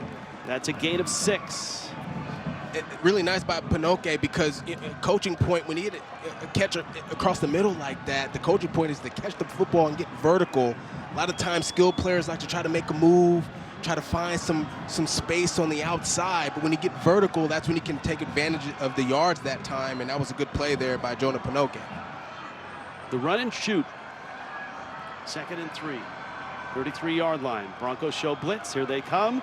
He senses it. Shager can't escape, though, and goes down to avoid a hit. And that's another sack. That's 5 sacks. This time, Andrew Simpson. The sacks come from everywhere on this Boise defense. It really does, and they really emphasize team, right? They're not really concerned about individuals or individual stats. We talked to Coach Danielson about the team philosophy. He says, look, no egos, all team focus, and having love for your teammates equals team success, and that's why this team has been so successful. This is a crazy drive. 13 plays, but just 57 yards. 4-man rush. Shager on 3rd down and 7. Fires, deflected, and incomplete. Now, this would be a really ambitious field goal for the relatively inexperienced Kansel Matsuzawa. This is a really dangerous throw. He's rolling to his right there, but then tries to come across the field there. That's really, coaching point number 1 for quarterbacks not to do. And they're going to go for it on 4th down rather than attempt a 55, 54-yard field goal. You're in plus territory. If you don't trust your field goal kicker in this situation, you have confidence in your offense. These wide receivers have been making plays. You got a playmaker at your quarterback. I think this is a good decision to go for it here in this situation, especially if you don't trust your kicker. Or you call a timeout and talk it over. And the play clock was running down, There is no foul for delayed game. Timeout, Hawaii. We'll take a break. Huge play coming up. 4th and 7. Hawaii looks like they are going for it. We'll find out. Robert Turbin, what do you think? Well, Pofele Ashlock has been Braden Shager's favorite target all season long. I'm looking for him on this play. They usually execute in 3rd and 4th down situations. But Alex Perry, number 0, he's got the hot hand on this drive. Don't be shocked if he looks for him on this play as well. You bring heat if you're Boise State, more than 4 rushers? You've had success with your 4th down. I'd bring a little pressure here. Flag, and it's procedure against Hawaii. False start. Offense, number 0, 5-yard penalty, 4th down. And I would think now Hawaii's going to punt the football. They've got to punt it in this situation now. Shager wants to go for it. Shager's like, man, listen, let's go for it. I still want to go for it. And you're going to see a little flinch there by Alex Perry. Got a little antsy. And Shager's not happy about this punt, but it is the right decision to punt this football in this situation. Broncos are looking for a fake here. You can see how they're aligned. And Borrow is going to end over end it. Cooper Jones for a catch called for, and it's inside the 10 at about the 8-yard line. Timeout on the field. So it was a long drive. They don't get any points out of it. Broncos backed up. It's still a 6 back in Honolulu. Ashton Genty over 100 yards, but it hasn't been his normal night. Hasn't been the cleanest game, so you have to credit Hawaii's defense for being able to somewhat contain Ashton Genty, but make no mistake about it, he's still making the plays. As you can see right here, boom, taking it to the outside, stiff-arming the defender, and then taking it to the house. 19 carries, 126 yards, averaging 6.6 yards per carry, and he's got the touchdown. Well, you can see his rushing yards per game this season. His biggest nights against 2 really good opponents, right? Obviously, Oregon, he went for 192, and he ripped Washington State for 259. And keep in mind, 2 of those games, he didn't even play in the second half. Yes. All right, Boise State now trying to move the football out of their own end.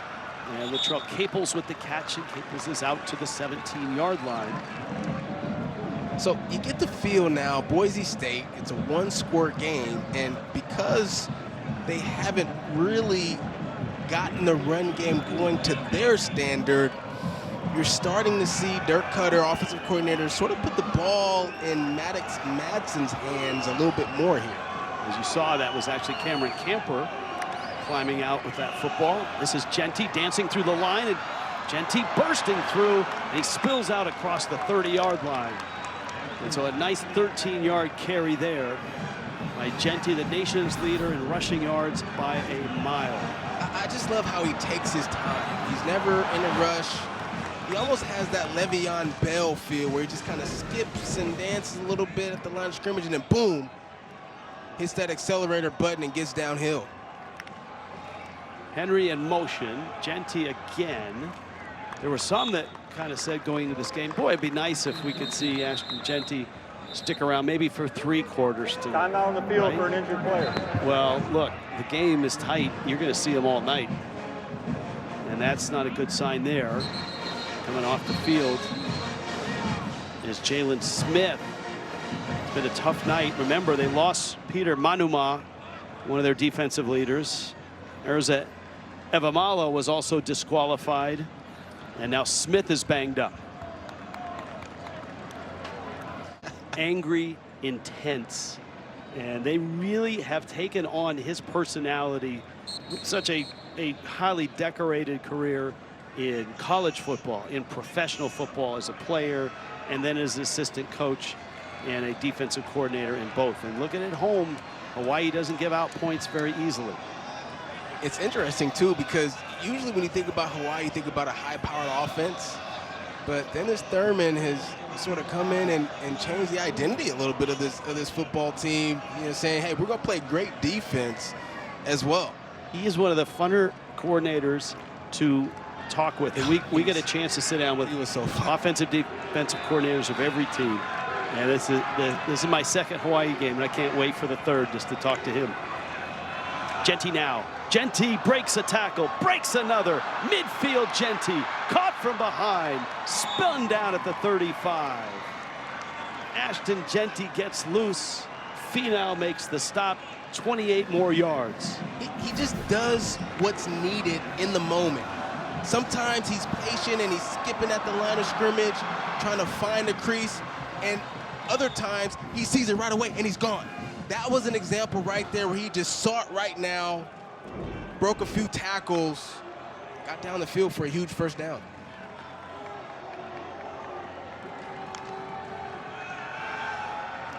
.173 yards, play action. Madsen fires it incomplete. Back to Genty. I was listening to Nick Saban talk about him and go over film, and he said what impressed him the most is his balance on point of contact. When he gets hit, he's balanced, he stays balanced, and that's why he's run for almost 700 yards after contact this year. 3 in the books, on to the 4th. Hawaii is hanging in against number 17. Oh, look at this scene, huh? 13-7, Boise State. Our production meeting last night was right down there where the fire twirling is going on. We didn't get a whole lot done. Heisman Trophy candidates, that's one thing we did accomplish. And a shout out to Mililani High School's Dylan Gabriel, who's on the list. A great Hawaiian quarterback in a long line. But Genty's on that list. Travis Hunter got banged up today. This is Genty trying to bounce outside. Your thoughts on that quartet that you've got up there?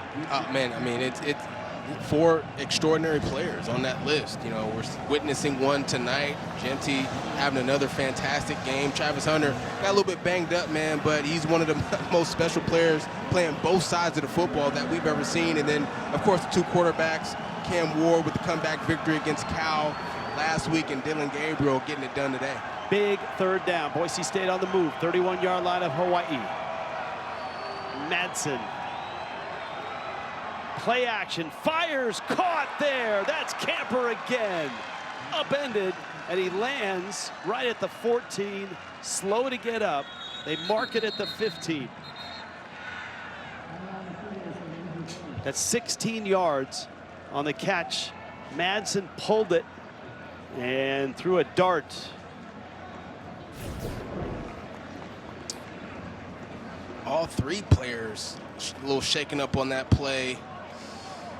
And you know, obviously, as a safety, you don't want to go high with the receiver coming across the middle, so you're going to go low. But you know, either way, it's, you know, it can be dangerous. especially for a wide receiver that time. And looked like Jaheim Wilson-Jones got caught at the knee. looking at that right knee right now for Cameron Camper. Jones went tumbling, and of course Camper at the same time was down and his right knee being looked at. He's had an excellent game tonight too, Rich. He is. I mean, look, it's not, I mean, transfer portal, everyone talks about it, but for a guy to transfer in and right away be accepted by everybody, fit right in with the culture, he's a blue-collar wide receiver, and he's just having a terrific year. He's averaging over 18 yards per catch. Yeah. And tonight, Camper with 7 catches for 112 yards. You know, the interesting thing about him too, Camper, is, you know, we look at the catches and yards, but he's a great run blocker as well. Verizon red zone. Remember, the Broncos have had to settle for 2 field goals in 2 trips. Tyler Crow's in the ball game, along with Genty in the backfield. And Crow with the lead block for Genty, and he's not going anywhere on that. Wait a minute, hold on. Look at that. I mean, it was like he was stopped, his feet kept moving, and then all of a sudden, he somehow gains 4 yards, almost 5 on the carry. There's just nothing you can do about that, Rich. You think you've got him bottled up here for no gain, and all of a sudden he's just spinning around and pushing guys off of him, and all of a sudden he's down the field 5 yards later. Genty left side this time, and again the feet keep moving. And Genty down to the 6. He's a yard shy of the first down. He is a wonderful kid to talk to as well. I mean, just really fun to listen to him. A lot of the interviews that he's done this year. He's such a team player. Every day he asks Spencer Danielson if he can be on the kickoff return team. Yeah. And then when he gets a no from Spencer Danielson, he goes to Stacy Collins, the special team coach, and he asks him. It's like when Dad says no, you go ask Mom. He's just trying to do anything possible to help this team win football games. It helps when your most special player is also the most selfless player. They're down a long yard, and inside the 5, it looks like he's got it. Ball's loose, but it's loose late. It's recovered, and the officials, there's been no whistle, and I think this is going to go to Hawaii. No way. But certainly it will be reviewed. Justin Sinclair with the recovery. It was a late fumble, and the question is, with Genty, and he keeps the play alive a long time, was he down? I thought that his forward momentum was stopped, and the play was over. That's what it looked like to me, but how about Hawaii not giving up on the play? Here he is. He's fighting. Now, it just depends on if he lands on the defender or if he's on the ground right there. And let's see if we can look at it. Jemai Otis, if Genty lands on Otis there, he's still up, and that would be a fumble. And the original call holds enormous amount of weight as they try to either confirm the call or overturn the call. Oh, the reach. Well, it looked like to me his left hip was on the ground. And mind you, Genty never fumbled. He has no fumbles this season. Agree on the hip. However, you lose sight of the ball in that situation, so you're not sure when it comes out.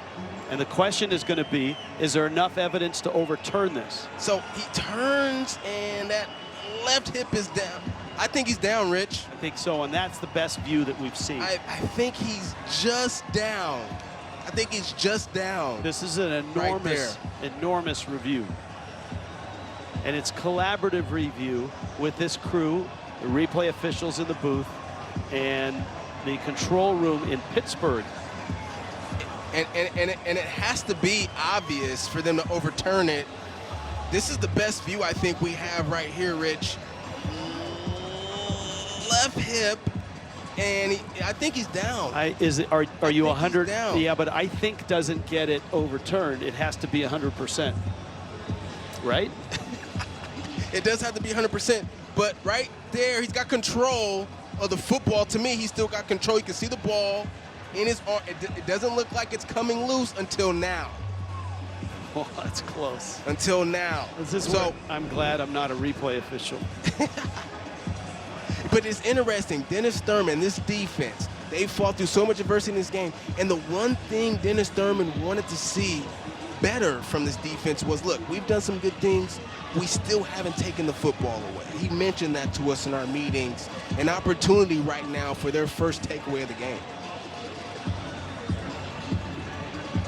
And here's the thing, too. You know, officials on plays like this at both levels, NFL and college, are taught now to wait a little bit before blowing the whistle because of that fumble. Yeah. But what that does is it affects the original call. And if the original call holds weight, it's been affected a little bit by them waiting on making the call on that, which leaves it up to review. Yeah, so there's pros and cons to it, you know, because as a runner, I can tell you, we don't want that whistle being blown too early because, hey, we might be able to spring out of that pile and take it to the house. Or if it's a fumble or no fumble, someone might pick it up and then take it the other way.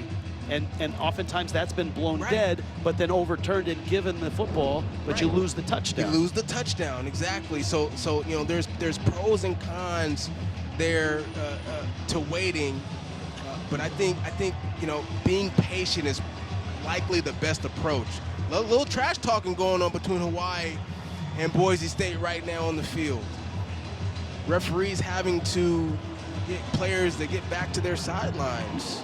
Yeah, there was a moment about 15 seconds ago where there was, I would guess, about 30 Hawaii players out near midfield, and Boise State had a large number out there, and they were jawing at each other. Listen, I got to be honest. I mean, we're all competitors. I love it. But if you're Hawaii, you want to be careful about awakening the beast of what Boise State can be.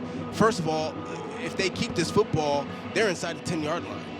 Okay, and with a fourth down coming up, all right, which they've converted a few times in this football game, and so advantage right now is on Boise's side still in this situation to even make it go up 16-7 in this situation, make it a two-score game. The call on the field was fumble. Genty's hip down there. I think he's down. I think he's got the ball. You see the ball, you think it's secure? I think it's secure until he brings it down. Once he brings it down, that's when the ball comes loose. To me, I think he's down. The defense is coming back onto the field for Hawaii. After review, the runners behind was down prior to the ball coming loose. It'll be first down for Boise State at the 5-yard line. Two things there. That was an incredibly difficult one to officiate. The other thing was, I like the fact that he used the word, the runners behind. Right? I mean, it's accurate. It is accurate. It's a nice way to say it. Well, a lot of trash talking going on, right? So here it is. New set of downs for Boise State. What do you got, Hawaii, right now? 5-yard line. As running backs, Ashton Genty, I'm telling you, smelling the end zone. And it smells good. First and goal for the 5. Madsen. Genty. Touchdown. Why not throw it to him? So Elijah Robinson's coming off the edge. He's got to get contact on Ashton Genty right here on this play to disrupt the timing. We call this play roll right. You're acting like it's going to be a handoff to the outside to your running back, but instead he leaks out into the flat. Here it is. Elijah Robinson's got to get a piece on Ashton Genty to help Jemai Otis, who's in man coverage right there. Broncos are going to go for 2 here to try to get to 21-7. And so a 2-point conversion. Genty's still in there. You know he's not coming off. He doesn't even get in a stance when he lines up in the backfield. He just stands there. Capel's in motion. Madsen fires. And it's caught. And that's Bolt. And that's a 2-point conversion. There looked like some movement, but there was no flag.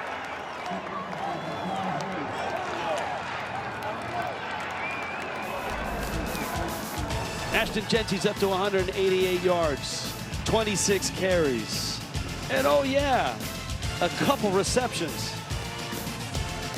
This one for a touchdown. Best pass rush in the country and 4 more sacks for Boise State. This defense has been all over the backfield for Hawaii in tonight's football game, and they've been spectacular all season long, led by Jaden Virgin Morgan, number 5 defensive end. He's got 3 of them tonight.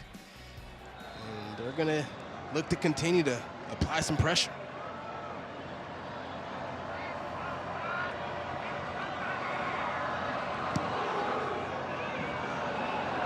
Jared Reeser with the kick. Hines with a fair catch, and he makes it at the 13-yard line. So Boise State ate up some good clock there. Ashton Genty, part of a 11-play, 91-yard, 5-minute drive, and he catches a 5-yard touchdown coming out of the backfield. Genty in this one is run for 188 on 26 carries. And obviously Hawaii needs points. Braden Shager back out on the field. Shager 16 of 25, 213 yards, had some drops early. A touchdown and no interceptions. Broncos show blitz, and here they come. Shager stands into it and fires, and it's incomplete. That ball looked like it was on the money, but a terrific play. Nishigaya was the intended receiver. And it was Rodney Robinson on the coverage, but a flag comes down late on that. Whether it's on Robinson or someone else, we'll find out. Holding on the defense, number 4. 10-yard penalty from the previous spot. Automatic first down. So Rodney Robinson, actually, pretty cool story. He's got great ball hawking skills, but originally recruited by Hawaii, and chose to go to Boise State. So that's a clean play there. That's a clean play, yeah. But the hold apparently happened from on the route. Yeah. On the break inside, but he actually lost his job to Benefield, but has stayed in it. This is Sims, who had the big catch and run that set up Hawaii early in the game. So the important thing for Hawaii on this drive is, first of all, they've got to have a clean operation. The false starts, the holding penalties, they've got to get rid of that. And then from a physical standpoint, when the plays are there, they got to make them. Okay, so the drop passes they've got to eliminate here on this drive to get back in this football game. On second down, Shager trying to scramble, and he's caught. That's going to go as another sack. And guess who? Jaden Virgin Morgan, one of the guys that brought him down, along with Michael Callahan. They haven't really been able to block this kid all night. He's been disruptive, and it's really the same pressure where he starts on the outside and then he loops to the inside and just creates a mismatch on the guard.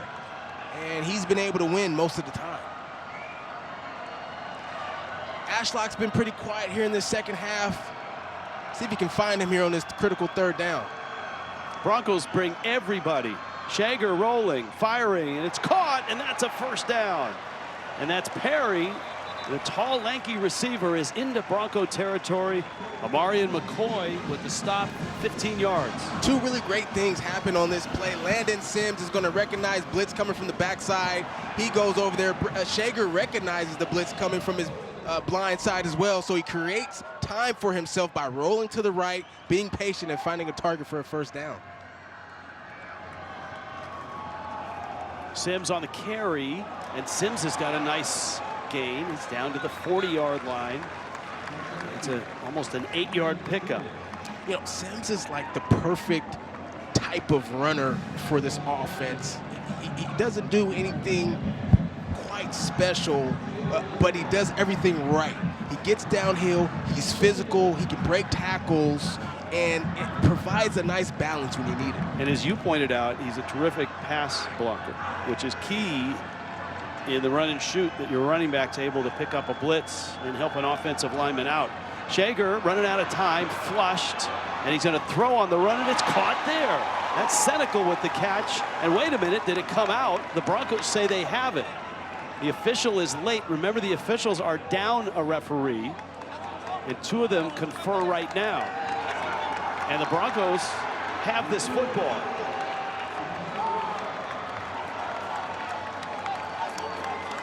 Che Oladipo on the ball. I think it was Robinson that pried it loose. Here's a look. So Senecal catches the football.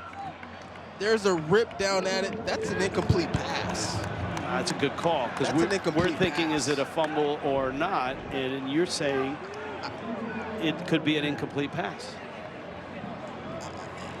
I thought maybe he ripped it and like held on to it like an interception, but that ball hits the ground, and Senecal didn't have any. He had no time to really make a football move right there. That's incomplete.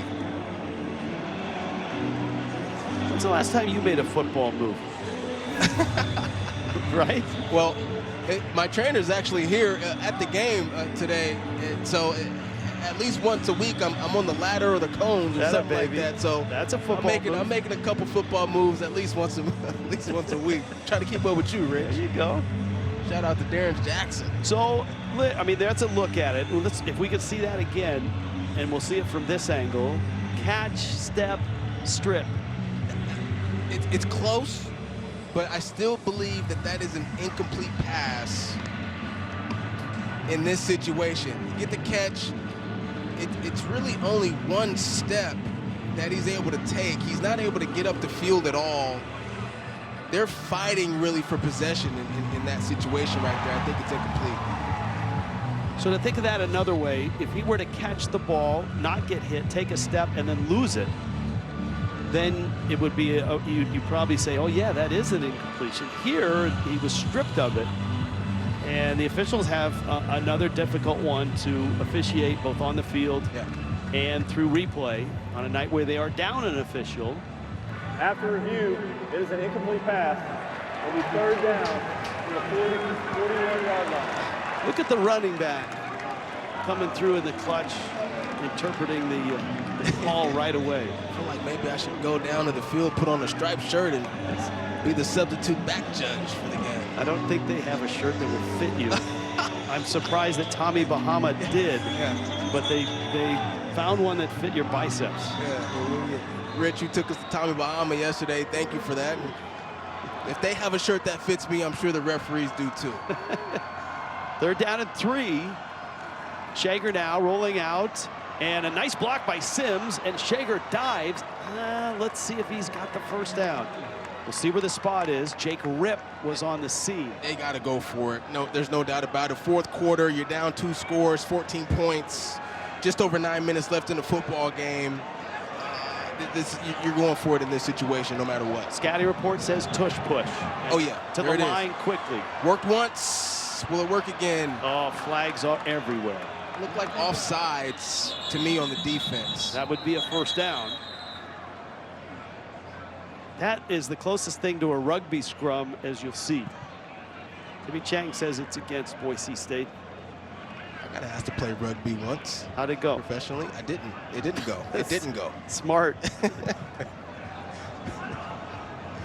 I like pads, and we put the pads on.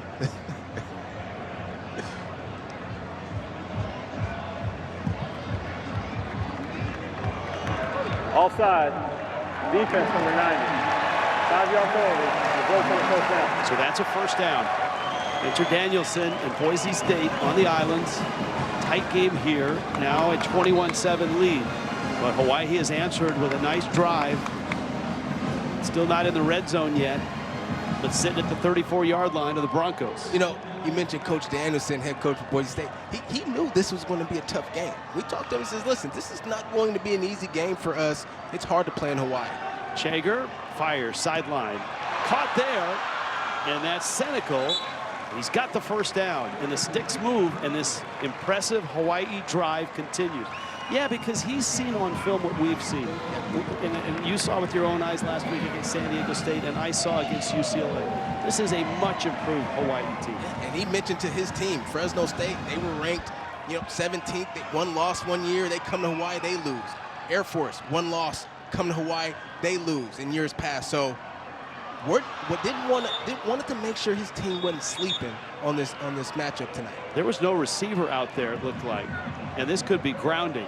Well, they were trying to set up a screen pass. And I don't think the back ever got out there, and Shager thought he was out there. Yeah, a little bit of a miscommunication on that one.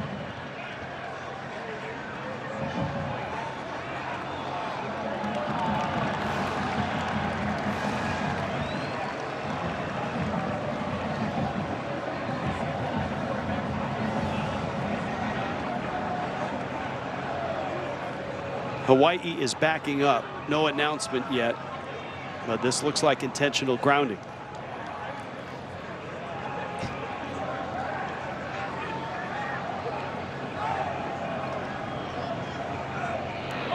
Intentional grounding on the offense, number 12. Penalty is loss of down at the spot of the foul, the second down. That's a big penalty. So he's thinking screen, but no one ended up there. His receiver vacated the area. Yeah, the running back Landon Sims goes inside to fake the run, then he's supposed to leak back out and just wasn't able to get out there.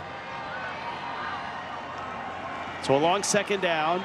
Shager scrambling left side, getting to the sideline and getting some nice yardage. And he's out of bounds. No hit. Good job by Notriani of Boise State to not hit him as he just exited the sideline. And so that's a positive play that makes this a much more manageable third down. This is the playmaking ability that we've been talking about as it pertains to Braden Shager. Finding some space within the defense and making it into third down and manageable situation. And probably 4-down territory because of the clock and the score at this point. Shager, blitz is coming, backing up, setting, firing, caught there at the 10, Panoke.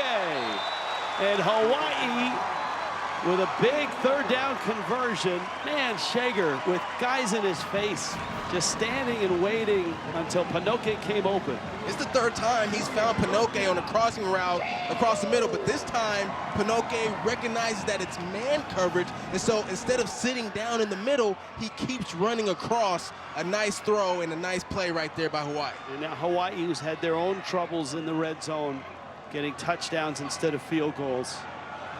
You see Shager at the line of scrimmage chaining up the play. Timmy Chang mentioned he has the freedom to change plays. Got to get the snap off. They do and beat the clock. 4-man rush and incomplete. Alex Perry on the sideline. So they go for the back shoulder throw. I'd like to see Shager put that ball in the air. Alex Perry, 6'5", 195 pounds. Throw a jump ball in that situation.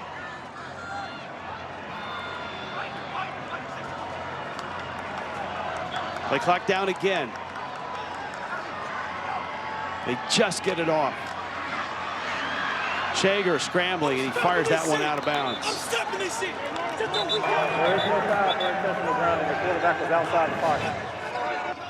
It's a quick explanation from the referee, and now it's 3rd and goal. A lot of trash talk going on out there. Marion McCoy, number 7, the cornerback who defended that back shoulder throw against Alex Perry. Those guys have been going at it all game long, and here it is, 3rd down. Typically the playmaker's been number 5, Pofele Ashlock, but you know, Shager has really leaned on his other targets, but let's see if he can locate number 5 here. Ashlock in the slot, top of your screen. Blitz comes, and down goes Shager. Boy, that was Oladipo, who seemed like he had a running start and timed it perfectly, streaking across the line of scrimmage and blowing that play up, and now it's 4th and goal. Yeah, that's exactly what happened. He gets to the line of scrimmage late. Therefore, Landon Sims, he's responsible for coming across the formation and blocking him, but unable to locate Oladipo there in that situation, gets there late, and he's able to get the sack.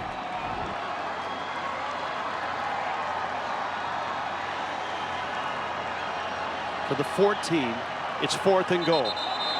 And now it's going to be from the 19 as Sims moves. I mean, you need the 7, but the odds of getting the 7 are really, really reduced here. Would you settle for 3? 5-yard penalty. I mean, Still 4th down. with 5:41 left, and with Genty on the other side, you're probably not going to get 2 more possessions. So you almost have to go here. Have to go for it here, Rich. And if I'm Hawaii, if I'm Timmy Chang, I'm moving the pocket at the snap. Don't allow Braden Shager to just sit in the pocket because you know Boise State is going to bring pressure. They show it. And here they come, and Shager escapes, squares, fires, end zone, and it's incomplete, out of the end zone. Panoke, the intended receiver. And Boise State holds. That was kind of Hawaii's night in a nutshell. An impressive drive into the red zone, a few mistakes, and our guys are still around. Coming up on CBS Sports Network, back to New York, back to the studio.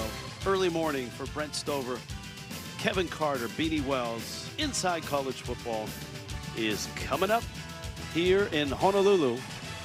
Hawaii has played at times a really nice game, but mistakes.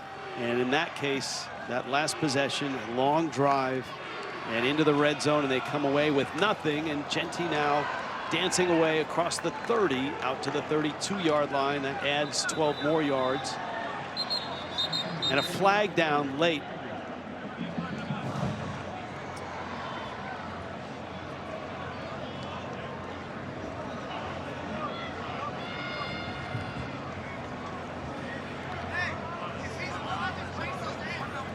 Personal foul, face mask, on the defense. 15-yard penalty from the end of the run. Automatic first down. So Genty is over 200 yards now with that run. 201 yards on 27 the foul carries. for face mask was on number 3.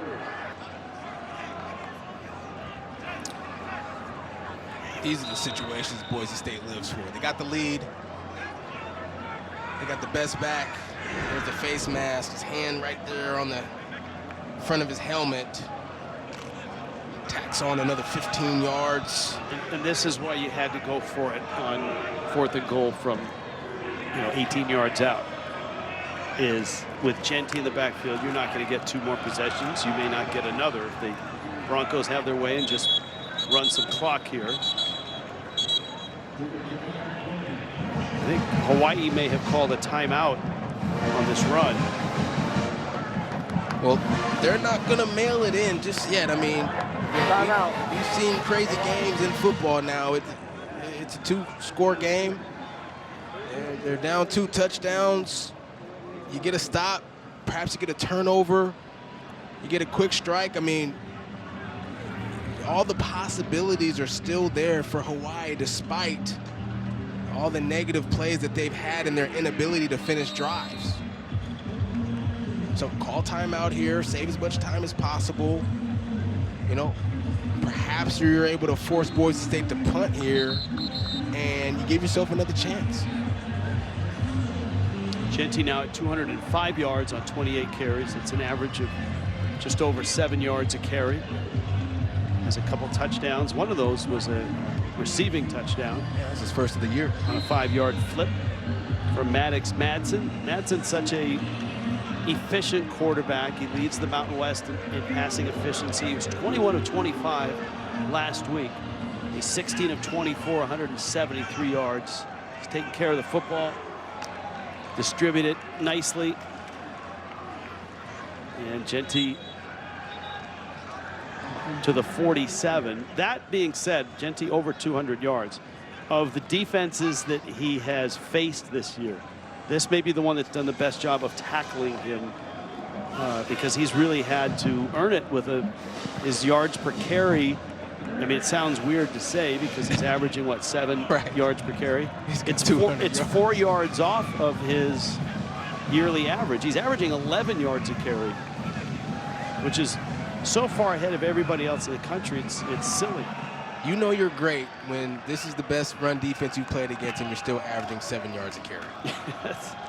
Yeah.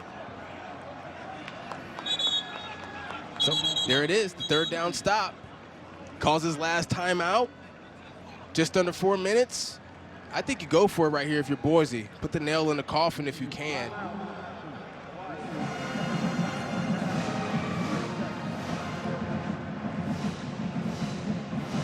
I thought I saw Old Trapper down on Waikiki Beach early this morning on my walk. And maybe he's here to present the player of the game, brought to you by Old Trapper Beef Jerky. Genty certainly has had a terrific night by all accounts. I mean, he's done it in all facets of the football game. Obviously running it, breaking tackles, lowering his shoulder, getting the yards after contact. He's got a receiving touchdown tonight. He's been excellent in pass protection as well, as Maddox has thrown the football quite a bit at the quarterback spot, but there's no doubt that, you know, he's the #1 running back in college football. Look at the numbers, 30 carries tonight, 210 yards. There it is, 7 yards a carry. And they're going to go for it here on 4th down. Boise State. Or try to draw him offside. I think they're going to run a play.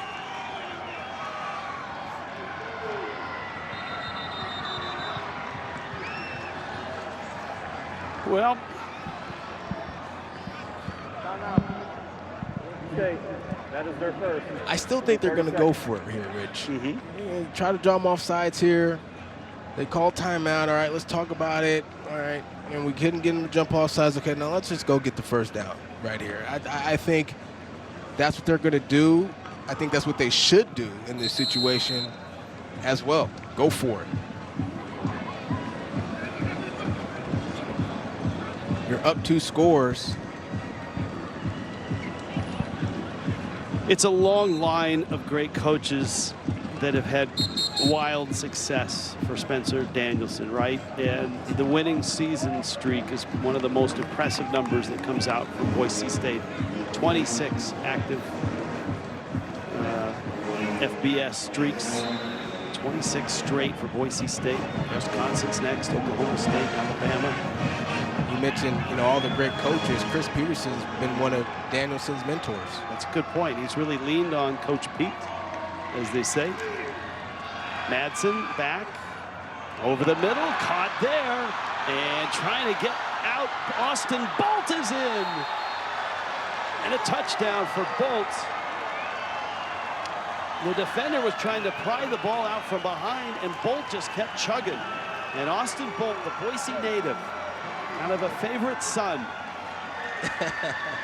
A 44-yard catch and run and touchdown. That's twice now on a 4th down that they have opted to throw the football with a gutsy call, but Austin Bolt comes through in the clutch right there, and he's got an interesting story. Still got 2 years of eligibility left. He had a serious injury in the season opener last year and missed a lot of time. So a close game now is a 3-score game just like that. Maddox Madsen, Austin Bolt.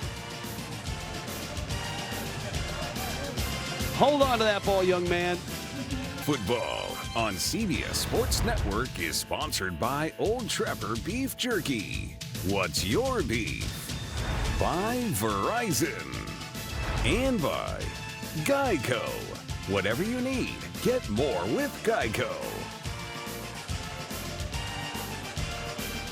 Ashton Genty has run for 210.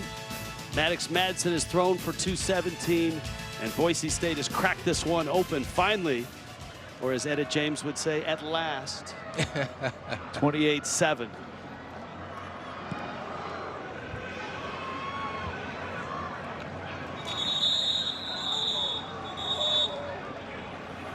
Madsen is such a, we've talked about, he's like the really good point guard, a guy who can, get the ball where it's supposed to be and do it efficiently and effectively.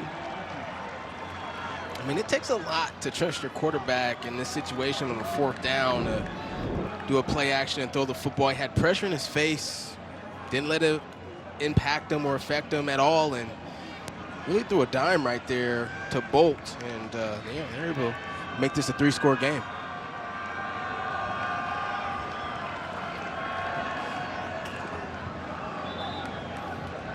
Low throw, and Perry gets it. When Hawaii and Timmy Chang and his coordinators and coaching staff watch the tape of this game, what do you think they will see? Well, they're going to see the fact that they beat themselves a lot in this game. I mean, there were opportunities to be had. It was 13-7 for a long time. Hawaii had the football, and every time they drove down the field, overcoming false starts and drop passes and holding penalties, they just couldn't finish drives. Timmy Chang still intense. 3 minutes left. 3-score lead. Shager, that's the first Shager bomb we've seen, and it's over everyone's head. And I know it's late night in Boise. What is it, 12:30 in Boise right now? So let me explain a Shager bomb, because you might be able to buy it in Boise at this time. Is that right? Yes. But the Shager bomb is a deep throw by Braden Shager, Which he does really well, by the way. and he also has Shager Bomb shirts and Shager Bomb koozies and Shager Bomb this and that on a website. So if you want to support Hawaii and their football program, you can do it that way. Shager pump fakes, rushes on, and he's sacked again. You know, a lot of times at the end of games, Rich, when it's out of reach to some extent, you know, you want to try to build on some momentum, maybe heading into, you know, next week, as we look at the sack right there by number 91, Ahmad Hassanin, the leading sack, or the sack leader for Boise State and in the Mountain West. There's 7 sacks tonight for Boise State. That's a throw down the sideline on 3rd down and 15 that's knocked out of bounds. And really the point I was making there in regards to Shager, take a look at the bruises. I mean, he's been beat up in this football game. Well, now Want look, to pull him out. I mean, the game's over. a couple of those are from cupping. I get you, but the rest of the arm is pretty marked up. You just want to be careful about your marquee players, you know, in this situation, you know, when the game is out of reach like this. 4th down, 15. Hawaii trying to keep the night alive. Boise State trying to end it. Shager's brought down again. That's 8 sacks for Boise State.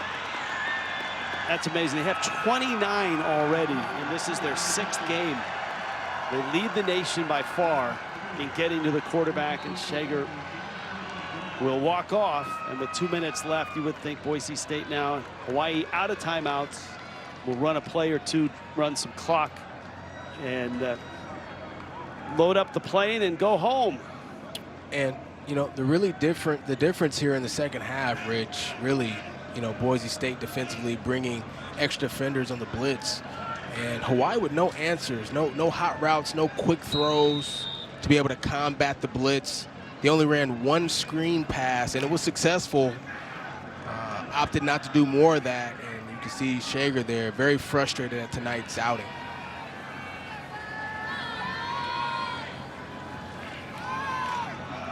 Genty statue still in the backfield.